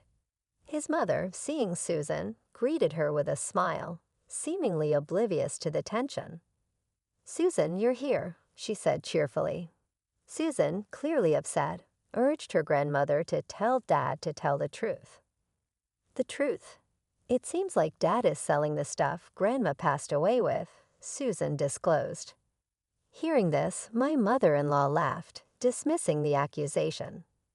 Kevin looked increasingly troubled, repeating, "It's not me." Then his mother interjected loudly, "Kevin's selling them. That can't be true." The situation escalated quickly as we confronted the tangled web of deceit, hoping to reclaim what was rightfully ours and uncover the truth behind the distressing sales. The revelation from my mother-in-law left me stunned and drained of color. "But I'm the one selling them," she cheerfully admitted, oblivious to the gravity of her actions. Kevin glanced at his mother with a worried look, clearly aware of the brewing storm. Susan, beside me, was equally shocked, her eyes wide with disbelief. "What did you say?" I managed to utter, struggling to keep my voice steady. My mother-in-law, undeterred, continued to explain her new hobby with a light-hearted air. "It's quite a task, you know. Packaging has to be done carefully, and the photos need to be taken well," she said, treating the whole ordeal as if it were a fun pastime. She seemed completely unaware that she was handling and selling stolen goods. My frustration boiled over. "Cancel the listing." "That's not something Grandma can just sell," Susan implored, her voice breaking as she tried to reason with her grandmother. But my mother-in-law dismissed her pleas casually. "What's the big deal? I found a fun hobby. I use what I can, and the rest makes a nice little income. It's good for preventing dementia. After all, I'm the only grandma left, and Susan, you want me to stay healthy and live long, right?" she retorted, her tone flippant and dismissive. It was clear she wouldn't listen to our pleas. Realizing that talking would get us nowhere, I took decisive action. "Let's go home, Susan, but first we need to address this properly," I said, pulling a reluctant Susan with me as we left the house and headed straight to the police station. I had not initially planned to involve the police in the house demolition, but theft and unauthorized sale were a different matter entirely. The officers were prompt in their response, and the flea market app company cooperated by suspending my mother-in-law's account ensuring no more items would be sold. After leaving the police station, I called Kevin. "I had your mother's account suspended. You knew about this, didn't you? You're complicit. Also, I filed a police report. Please cooperate with the investigation," I asserted firmly. Kevin, frantic, tried to plead family ties. "We're family, aren't we? Please withdraw it. Stranger, right? I still haven't received any compensation or damages for the house being demolished, and I see no remorse from you." I countered, my anger evident. Despite my frustrations, I wasn't devoid of compassion. Having shared many years with Kevin, I sighed, acknowledging the long and possibly rocky path ahead in resolving these issues. "I'll wait for the money, but I won't forgive the theft. Everything must be returned. And Kevin, your father looked very ill. Has he been to the hospital?" I inquired, a part of me still concerned for his well-being despite everything. I had seen my father-in-law earlier, and he looked significantly thinner and unwell compared to just a few months ago. It seemed unlikely that the family had even noticed his declining health amidst their other preoccupations. The next day, my father-in-law called not to express gratitude, but to scold me. "You're treating me like a sick person, planning to dump me in a hospital to get rid of me. I have to protect Kevin and your mother." "I'm not going to any hospital," he protested. His response to my genuine concern stung. I apologize if it was out of line. I was just concerned. "I'm not weak and short-lived like your parents. Don't patronize me," he snapped back, his words harsh and dismissive. His reaction only added to the complexity of our already strained relationship, leaving me to navigate these turbulent family dynamics with care and resolve. A few days after our conversation, my father-in-law's health declined significantly, leading him to seek medical attention. The diagnosis was terminal cancer. Kevin, in a state of panic, called me. "Dad has terminal cancer. What should I do?" he asked, his voice laden with anxiety. I responded coolly, remembering past grievances. "That's none of my concern. Remember what you said when I suggested the hospital. You said you're not weak and short-lived like my parents. Deal with it yourself." "How can you be so heartless?" Kevin retorted. "Who's the heartless one? Did you ever say a kind word when my mother was sick?" "Reflect on your actions," I snapped back and ended the call. Sadly, my father-in-law passed away shortly after. As a human being, I didn't want to harbor resentment towards someone who had passed away, but recalling all that had transpired, I found myself unable to mourn him genuinely. After the funeral, a will was discovered. It detailed that the house would be inherited by my grandson Stephen, and the remainder of the estate was to be divided between Kevin's mother and Kevin. I was surprised to see Stephen named in the will. My father-in-law had always favored him, perhaps hoping Stephen would continue to live in the house despite the inheritance potentially being more of a burden due to taxes and maintenance. Stephen was pleased to inherit the house, although I had concerns. It wasn't my place to interfere. Stephen's inheritance proceeded, and my mother-in-law, delighted, paid the inheritance taxes, claiming it was all worth it for her grandson. Despite my mixed feelings about the situation, I didn't say anything further. Then something unexpected happened. Responding to a message from Kevin, I visited his parents' house. Arriving there, I was met with a shocking sight. Heavy machinery and demolition workers were tearing down the house. "It's my house. I can do whatever I want with it, right?" Stephen declared, seemingly unbothered by the destruction. "Stephen, what are you doing? Stop it right now." I cried out, my heart sinking. "Even if I stop now, we can't live there anyway, Mom," Stephen responded calmly. My mother-in-law and Kevin, witnessing the destruction of what was once a significant asset, pleaded with Stephen to stop, but he was resolute. Have you forgotten what Grandpa and Dad did to Mom? Grandma, you were horrible to her too, right? Did you apologize?" Stephen's tone was sharp, his earlier calmness replaced by a stern demeanor.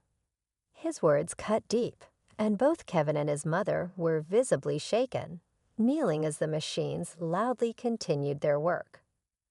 Witnessing the scene, I felt a complex mix of emotions, but ultimately a sense of relief.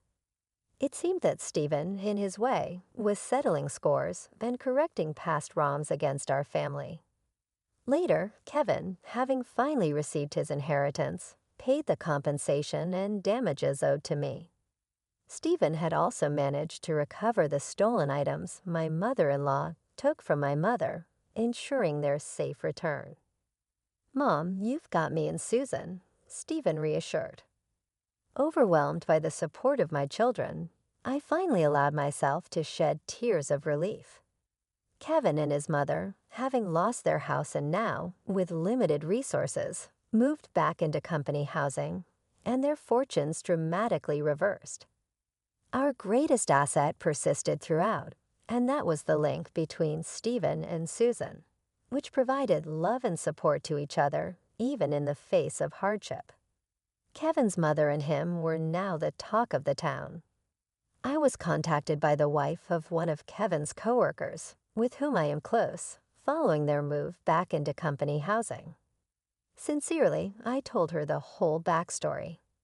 They would have to be thrifty about where they lived in the future, what with Kevin's impending retirement. Although living in corporate housing may not be comfortable for them, they created the circumstance. I occasionally considered asking friends, more out of curiosity and wanting to have a story to tell than anything else, for updates on Kevin and his mother. I kept living with Susan in the interim, but things were about to change. Thanks to the sale of the property where his parents' house formerly stood, Stephen was in a much better financial position and had plans to get married and start a new family. The money from the land had proved to be unexpectedly large, making the house that was torn down shockingly advantageous. Stephen had extended a cordial invitation to move in with him. "Mom, come live with us," and his soon-to-be wife had enthusiastically joined him. Though I knew I couldn't live with Susan forever, I accepted their offer with gratitude. I was resolved to be a mother-in-law who supported and cared for her family without going overboard. I was excited to start a new chapter in my life, one that would be full of love and respect for my growing family. "I can't believe you would do this to me, Damien. At my father's funeral of all places." My voice trembles with rage and disbelief as I confront my husband, his shirt hastily buttoned and lipstick smeared on his collar. Damien's eyes widen in surprise before narrowing with contempt. "Don't be so dramatic, Raven. It's not like you were ever enough for me anyway." His words cut deep, reopening wounds I thought had long since scarred over. I think back to when we first met, how his charm and promises of success had blinded me to the red flags. I was just a naive, struggling artist then, desperate for love and validation. "I gave up everything for you," I choke out, my vision blurring with unshed tears. My art, my dreams, my self-respect, and for what? A loveless marriage and a lifetime of regret? Damien scoffs, his handsome face twisting into a sneer. "You were always so pathetic, Raven, clinging to me like I was your last hope. Well, guess what? I never needed you. I only married you for your father's money and connections." The truth of his words hits me like a punch to the gut. I think of all the years I wasted trying to win his love and approval while he was busy building a life with someone else, someone younger, prettier, more talented. "Who is she, Damien? The woman you were just fucking in the coat room?" My voice is low and dangerous, barely recognizable to my own ears. He smirks, unashamed. "Her name is Sasha. She's everything you're not, Raven. Young, passionate, with a real future in the art world, and she's pregnant with my child." I feel like I might be sick. The betrayal is too much, too raw. I think of my father, cold in his casket just feet away. He never approved of Damien, never thought he was good enough for me, and now with his last breath he was proven right. "I want a divorce," I say firmly, my hands shaking as I reach for my phone. I'm done being your doormat, Damien. I'm done letting you destroy me. He laughs, cruel and mocking. You'll never be free of me, Raven. I own you body and soul. Without me, you're nothing. But as I press record on my phone, capturing his vicious words for all the world to hear, I feel a flicker of something long forgotten stir inside me. Something like hope, like defiance. You're wrong, Damien, I say calmly, my tears drying on my cheeks. I may have lost myself for a while, but I'm taking my life back, starting now. And with that, I turn and walk away, my head held high despite the curious stares and whispered gossip of the funeral guests. I don't know what the future holds, but one thing is certain. Raven Callaghan is done being shattered. It's time to pick up the pieces and create a new masterpiece from the ruins of my broken dreams. The sleek lines of Damien's penthouse mock me as I step inside, a cruel reminder of the gilded cage I now call home. The minimalist decor, once so chic and sophisticated, feels cold and sterile, like a museum display of my shattered dreams. Raven, darling, you're back, Damien calls from the living room, his voice dripping with false affection. How was the funeral? I clench my fists, the memory of his betrayal still fresh and stinging. Like you care, I mutter, kicking off my heels and padding into the room. He's sprawled on the leather sofa, a glass of scotch dangling from his fingertips. Of course I care, sweetheart. Alistair was like a father to me. I snort, the irony almost too much to bear. Really? Because last I checked, most people don't skip their father-in-law's funeral to screw their mistress in the coat room. Damien's eyes flash with annoyance, his mask of concern slipping. I thought we were past that little misunderstanding, Raven. I explained everything. Misunderstanding? I echo, my voice rising with incredulity. You called me pathetic, said you only married me for my father's money, and let's not forget the part where you got your barely legal side piece pregnant. He sets down his drink, his jaw clenching. Watch your tone, Raven. You're treading on thin ice. I laugh, the sound harsh and brittle. Or what, Damien? You'll leave me? Ruin my life? Newsflash, asshole, you already have. Just then, the front door slams, announcing the arrival of my least favorite person. Lilith, Damien's teenage daughter from his first marriage, saunters in, her heavily lined eyes narrowing as she spots me. Oh, look, the gold digger's back, she sneers, tossing her designer bag on the counter. Shouldn't you be out spending my inheritance on tacky art supplies? Yes, I bite back a retort, knowing it's useless to engage with her. Lilith has hated me from the moment I moved in, seeing me as a threat to her daddy's fortune and attention. Lilith, please, Damien chides, but there's no real rebuke in his tone. Raven is part of this family now. You need to show her some respect. Respect? Lilith scoffs, her heavily glossed lips curling in disdain.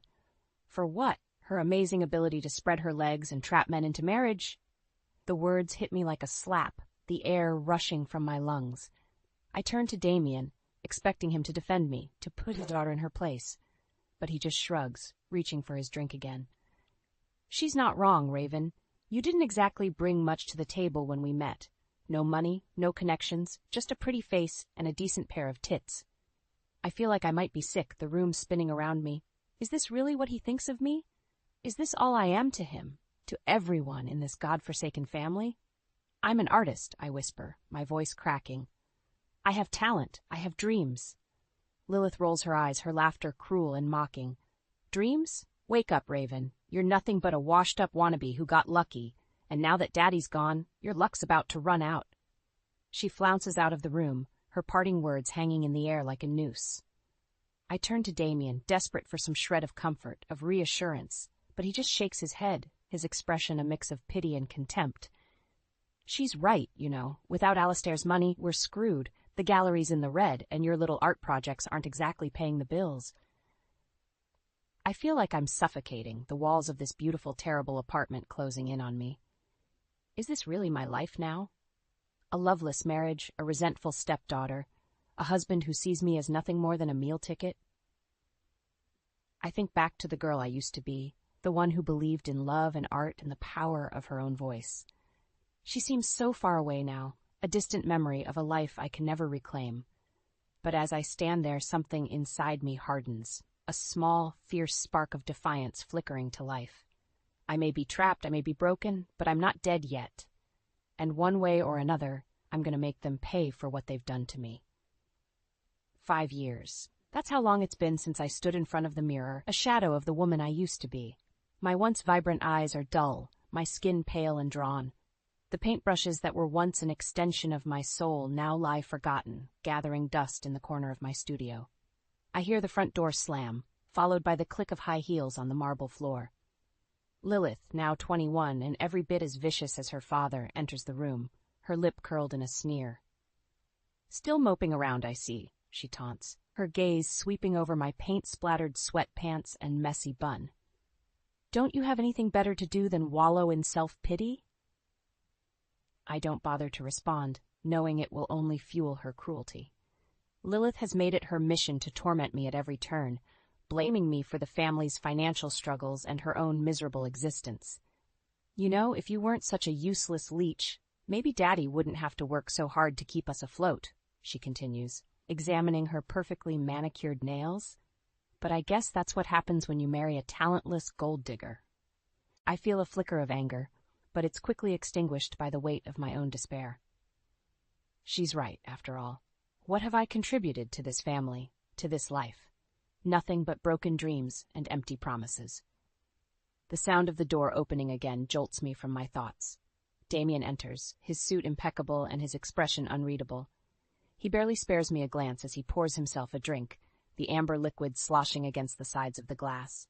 "Lilith, darling, I need to speak with Raven alone," he says, his tone calm but firm. "Why don't you go shopping with your friends? Use the black card."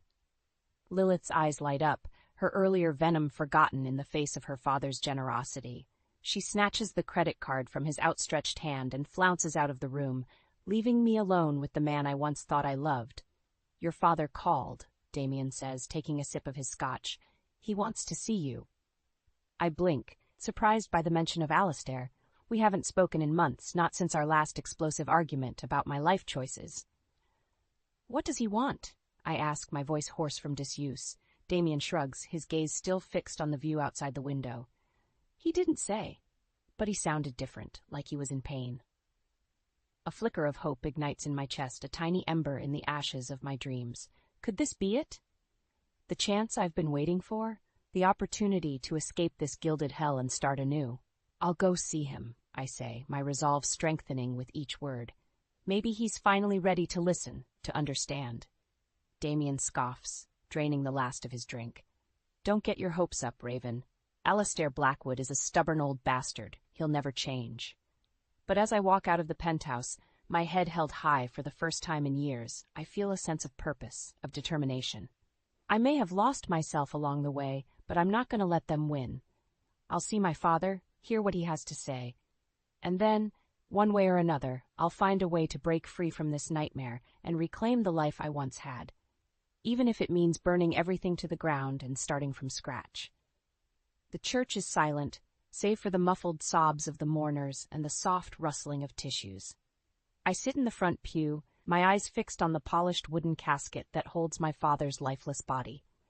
Alistair Blackwood, the man who was supposed to be my rock, my protector, is gone. I feel a hand on my shoulder and turn to see Damien, his face a mask of feigned sympathy. "I'm so sorry for your loss, darling," he murmurs, his voice like silk hiding a dagger. "Your father was a great man." I nod, too numb to speak.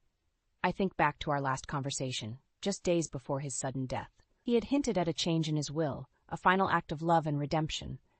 But now I'll never know what he wanted to say, never have the chance to make things right between us. The service ends, and I stand on shaky legs, accepting condolences from strangers and distant relatives. Damien is nowhere to be seen, and a sinking feeling settles in my gut. I excuse myself and slip out of the church, my heels clicking on the stone steps. I hear voices coming from the coat room, and I freeze, my heart pounding in my chest. It's Damien, and he's not alone. I inch closer, my breath caught in my throat. "God, Sasha, you feel so good," he groans, and I hear the unmistakable sound of flesh on flesh. "I can't wait to leave that frigid bitch and start a new life with you." "What about the money?" a woman's voice asks, breathless and eager. "You said she was going to inherit everything." Damien laughs, the sound cruel and mocking.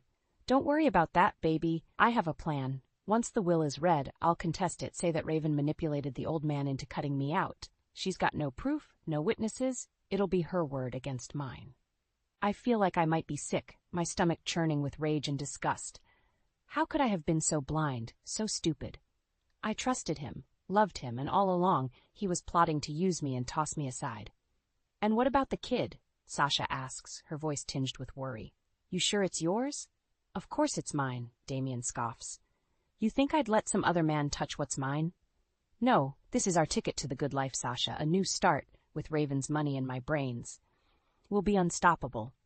I can't listen anymore, can't bear to hear another word of their sickening plan. I fumble for my phone, my hands shaking as I hit the record button. I need proof, need to expose Damien for the lying, cheating bastard he is. I step into the coat room, my head held high and my eyes blazing with fury. Well, well, well, I say, my voice dripping with venom. What do we have here? Damien and Sasha spring apart, their faces flushed and their clothing disheveled. Raven, I can explain, Damien stammers, his eyes wide with panic. Oh, I think you've explained quite enough, I snarl, holding up my phone. I heard everything, Damien, every disgusting, despicable word. Sasha blanches, her hand flying to her stomach. You recorded us? She whispers, her voice trembling. I nod, a cold smile spreading across my face. Every single second. And now, I'm going to make sure the whole world knows what a pathetic, conniving worm you really are, Damien Callaghan. I turn on my heel and storm out of the room, my heart pounding with a newfound sense of purpose. I may have lost my father, my marriage, and my self-respect, but I'll be damned if I let them take anything else from me. It's time to fight back, to take what's mine and burn the rest to the ground. And I won't stop until Damien and his little whore are nothing but ashes at my feet. The funeral guests stare at me in stunned silence as I march back into the church, my phone clutched in my hand like a smoking gun. Damien follows close behind, his face a mask of panic and fury. Raven, please, let's talk about this in private, he hisses, reaching for my arm. I yank away from his grasp, my eyes blazing with a fire I thought had long since been extinguished. Oh, we're gonna talk, all right, I say, my voice ringing out clear and strong. But not in private, not anymore. I turn to face the crowd, my heart pounding in my chest. Ladies and gentlemen, I have an announcement to make. My husband, Damien Callaghan, is a liar, a cheat, and a thief. Gasps and murmurs ripple through the room, and I see Lilith's face turn pale with shock. Good. Let her see her precious daddy for the snake he really is. I have proof, I continue, holding up my phone. Recorded evidence of Damien's infidelity and his plans to contest my father's will and steal my inheritance. Damien lunges for the phone, but I'm too quick for him. I hit play and his voice fills the church, every damning word echoing off the high ceilings. You bitch, he snarls when the recording ends, his face twisted with rage. You think you can destroy me? I made you, Raven. Without me, you're nothing. I laugh, the sound harsh and bitter. That's where you're wrong, Damien. I'm not nothing. I'm Raven fucking Blackwood, and I'm done being your doormat. I reach into my purse and pull out a thick envelope, tossing it at his feet. I've already spoken to my lawyer. My father changed his will before he died, leaving everything to me. And as for you, you're out on your ass, with nothing but the clothes on your back and the child support payments for your bastard kid. Damien's face drains of color, his mouth opening and closing like a fish out of water. You can't do this, he whispers, his voice trembling. I'll fight it. I'll take you for everything you're worth. I smile, cold and cruel. You can try, but I have the law on my side and a team of the best lawyers money can buy. You're finished, Damien. And as for you, Lilith? I turn to face my stepdaughter, my eyes narrowing. Don't even think about coming to me for help. You're just as bad as your father, and I'm done enabling your toxic behavior. You want money, get a job. You want love, earn it. But don't expect anything from me, ever again. Lilith's face crumples, tears streaming down her cheeks. Please, Raven, I'm sorry. I didn't mean it, any of it. I was just angry, jealous. Don't cut me off, I need you. I shake my head, my heart hardening to her crocodile tears. You need a reality check, Lilith, and I'm done being your punching bag. I have my own life to live, my own dreams to chase, and I won't let you or anyone else hold me back anymore. I turn to the stunned crowd, my head held high. Thank you all for coming to pay your respects to my father. But if you'll excuse me, I have a divorce to finalize and a new chapter to begin. I walk out of the church, my steps light and my heart soaring. For the first time in years, I feel alive, powerful, in control of my own destiny. Damien and Lilith can rot in the hell they've created for themselves. I have a legacy to claim and a life to rebuild, one brushstroke at a time, and nothing and no one is going to stand in my way. The gallery is buzzing with activity, the white walls lined with paintings that seem to vibrate with energy and emotion. I stand in the center of the room, a glass of champagne in my hand and a smile on my face. This is my moment, my triumph, and I'm going to savor every second of it. I see Damien across the room, his face haggard and his suit hanging off his frame. He looks like a man who's lost everything, and in a way, he has. I made sure of that. I saunter over to him, my heels clicking on the polished concrete floor. "Damien, darling, so glad you could make it," I purr, my voice dripping with false sweetness. "I know how busy you must be, what with the job hunt and all." He glares at me, his eyes bloodshot and his jaw clenched. "You think you've won, don't you?" He growls, his voice low and menacing.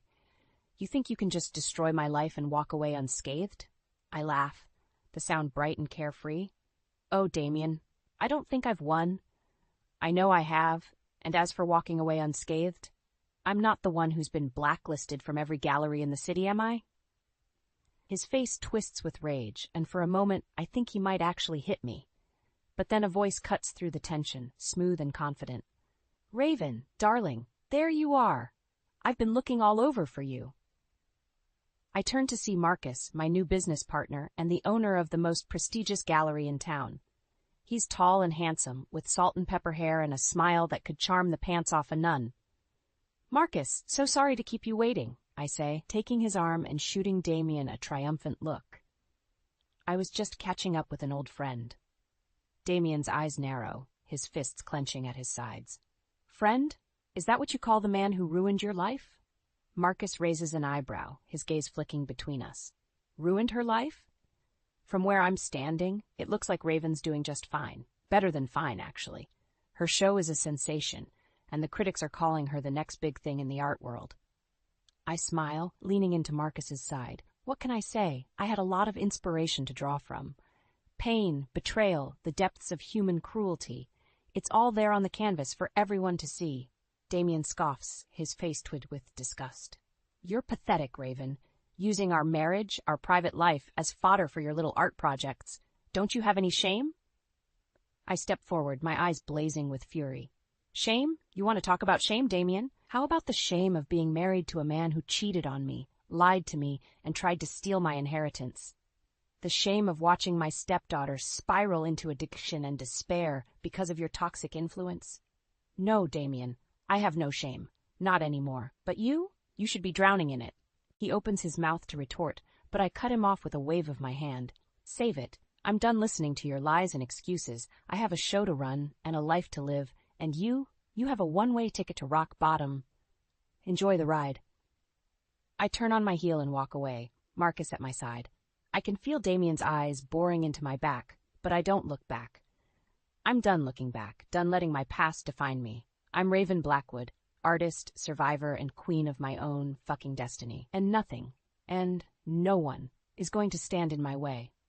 As we mingle with the other guests, I catch sight of Lilith, her face gaunt and her eyes hollow. She's talking to a man in a cheap suit, and I can tell by the way she's fidgeting that she's jonesing for a fix. Part of me wants to go to her, to offer her help and support. But I know that's not what she needs. Not really. What she needs is to hit rock bottom, to face the consequences of her choices, and learn to stand on her own 2 feet. Just like I did. The applause is deafening as I take my final bow, the stage lights hot on my skin and the adrenaline pumping through my veins. I've done it. I've poured my heart and soul onto the canvas, and the world has embraced me with open arms. I step off the stage and into a sea of congratulations and well wishes, my cheeks aching from the constant smiling. But then I see a familiar figure pushing through the crowd, his face haggard and his eyes wild. "Raven, please, I need to talk to you," Damien pleads, his voice hoarse and desperate. "I've lost everything, my job, my home, my reputation. I have nothing left." I stare at him, my heart hardening to his pathetic display. "And whose fault is that, Damien? You brought this on yourself with your lies and your cheating and your greed." He shakes his head, tears streaming down his face. I know. I was wrong, so wrong. But please, Raven, I'm begging you. Forgive me. Give me another chance. I'll do anything. Be anything you want me to be. I laugh, the sound harsh and bitter. Anything I want you to be. I wanted you to be a faithful husband, a loving partner, a decent human being. But you couldn't even manage that, could you? He falls to his knees, his hands clasped in front of him like a penitent sinner. I'm sorry, Raven. I'm so sorry. I was weak, selfish, stupid, but I've changed, I swear. I'll prove it to you every day for the rest of our lives. Just give me one more chance, please. I look down at him, this man who once held my heart in his hands and crushed it without a second thought. And I feel nothing. No love, no hate, no pity. Just a cold, empty void where my feelings for him used to be. Get up, Damien, I say, my voice flat and emotionless. You're making a scene. He staggers to his feet, his face a mask of desperation and hope. And does that mean? I shake my head, a small, cruel smile playing at the corners of my mouth. It means I'm done with you, Damien. Done with your lies, your manipulation, your endless cycle of betrayal and false remorse. I gave you chances, more than you ever deserved, and you threw them all away like the selfish, spineless worm you are. His face crumples, his shoulders sagging in defeat. Raven, please. I hold up a hand, cutting him off mid-sentence. No more, Damien. No more pleading. No more promises. No more second chances. You're dead to me, do you understand? Dead and buried, just like the love I once had for you. I turn to walk away, but he grabs my arm, his fingers digging into my skin. You can't do this, Raven. You need me, just like I need you. We're meant to be together. Can't you see that? I yank my arm out of his grasp, my eyes flashing with fury. The only thing I see is a pathetic, delusional man who can't accept that his time is up. You had your chance, Damien. Multiple chances, and you blew them all. Now it's time to face the consequences of your actions. I walk away, my head held high and my heart light. I can hear him calling after me, his voice growing more and more desperate with each step I take. But I don't look back, don't falter in my stride. I'm done being a victim, done being a pawn in someone else's game. I'm the master of my own fate now, the captain of my own ship. And I'm sailing towards a future that's bright and bold and full of endless possibilities. As I step out into the cool night air, I feel a sense of peace wash over me. I faced my demons, confronted my past, and emerged stronger and wiser for it. I'm ready for whatever comes next, whatever challenges and triumphs lie ahead. Because I know that no matter what, I'll face them head on, with courage and grace and an unshakable belief in myself. I am Raven Blackwood, and I am unstoppable. The sun streams through the floor-to-ceiling windows of my new penthouse, casting a warm glow over the sleek, modern furniture and the vibrant paintings that adorn the walls. I stand on the balcony, a cup of coffee in my hand, and gaze out at the city skyline, a sense of peace and contentment washing over me. It's been 6 months since I walked away from Damien and Lilith, 6 months since I took back control of my life and my destiny, and in that time, I've accomplished more than I ever thought possible. My art has taken the world by storm, with collectors and critics alike hailing me as a visionary, a force to be reckoned with. I've sold pieces to museums and galleries around the globe, and my bank account has never looked healthier. But it's not just about the money or the fame. It's about the sense of purpose, the feeling of fulfillment that comes from knowing I'm making a difference in the world. I've started a foundation using my wealth and influence to support young artists from disadvantaged backgrounds. I mentor them, guide them, help them navigate the treacherous waters of the art world. And every time I see one of them succeed, every time I watch them take the stage and bask in the applause, I feel a rush of pride and joy that's unlike anything I've ever experienced. But even as I revel in my newfound success, I can't help but feel a twinge of emptiness, a sense that something is missing. And I know exactly what, or rather who, it is. Lilith. I haven't spoken to her since that fateful night at the gallery, haven't seen her since she stumbled out of the building, high and desperate and lost. But I've kept tabs on her, watched from afar as she spiraled deeper and deeper into addiction and despair. Part of me wants to reach out, to offer her the same support and guidance I give to my young protégés. But another part of me, the part that still bears the scars of her cruelty and betrayal, hesitates. And then, one day, I receive a letter. It's from Lilith, written from a rehab facility in Arizona. She tells me she's sorry, that she's been working on herself, trying to make amends for all the pain she's caused. She asks for my forgiveness, my help in rebuilding her life. And as I read her words, I feel a stirring in my heart, a glimmer of hope that maybe, just maybe, there's still a chance for redemption. I write back, cautiously at first, then with growing warmth and affection. We exchange letters, then phone calls, then visits. And slowly but surely I watch as Lilith transforms before my eyes, shedding the layers of anger and bitterness and emerging as a new woman, strong and resilient and full of promise. Together we work to build a new life for her, one based on honesty and trust and mutual respect. I help her find a job, a place to live, a network of supportive friends and mentors. And as I watch her flourish, I feel a sense of pride and accomplishment that rivals even my greatest artistic triumphs. But even as Lilith and I mend our broken relationship, I know that there's one loose end left to tie up. One final piece of the puzzle that needs to fall into place. Damien. I've avoided him for months, refusing his calls and emails and desperate pleas for forgiveness. But I know that I can't run forever, can't hide from the truth of what he did and who he is, and so I agree to meet with him, one last time. We sit across from each other in a quiet coffee shop, two strangers who once shared a life and a love. He looks older, thinner, his eyes haunted by the weight of his mistakes. And as he speaks, as he pours out his heart and his soul, I feel a flicker of something that might be pity, might be understanding, but I also feel a sense of closure, a sense that this chapter of my life is finally coming to an end.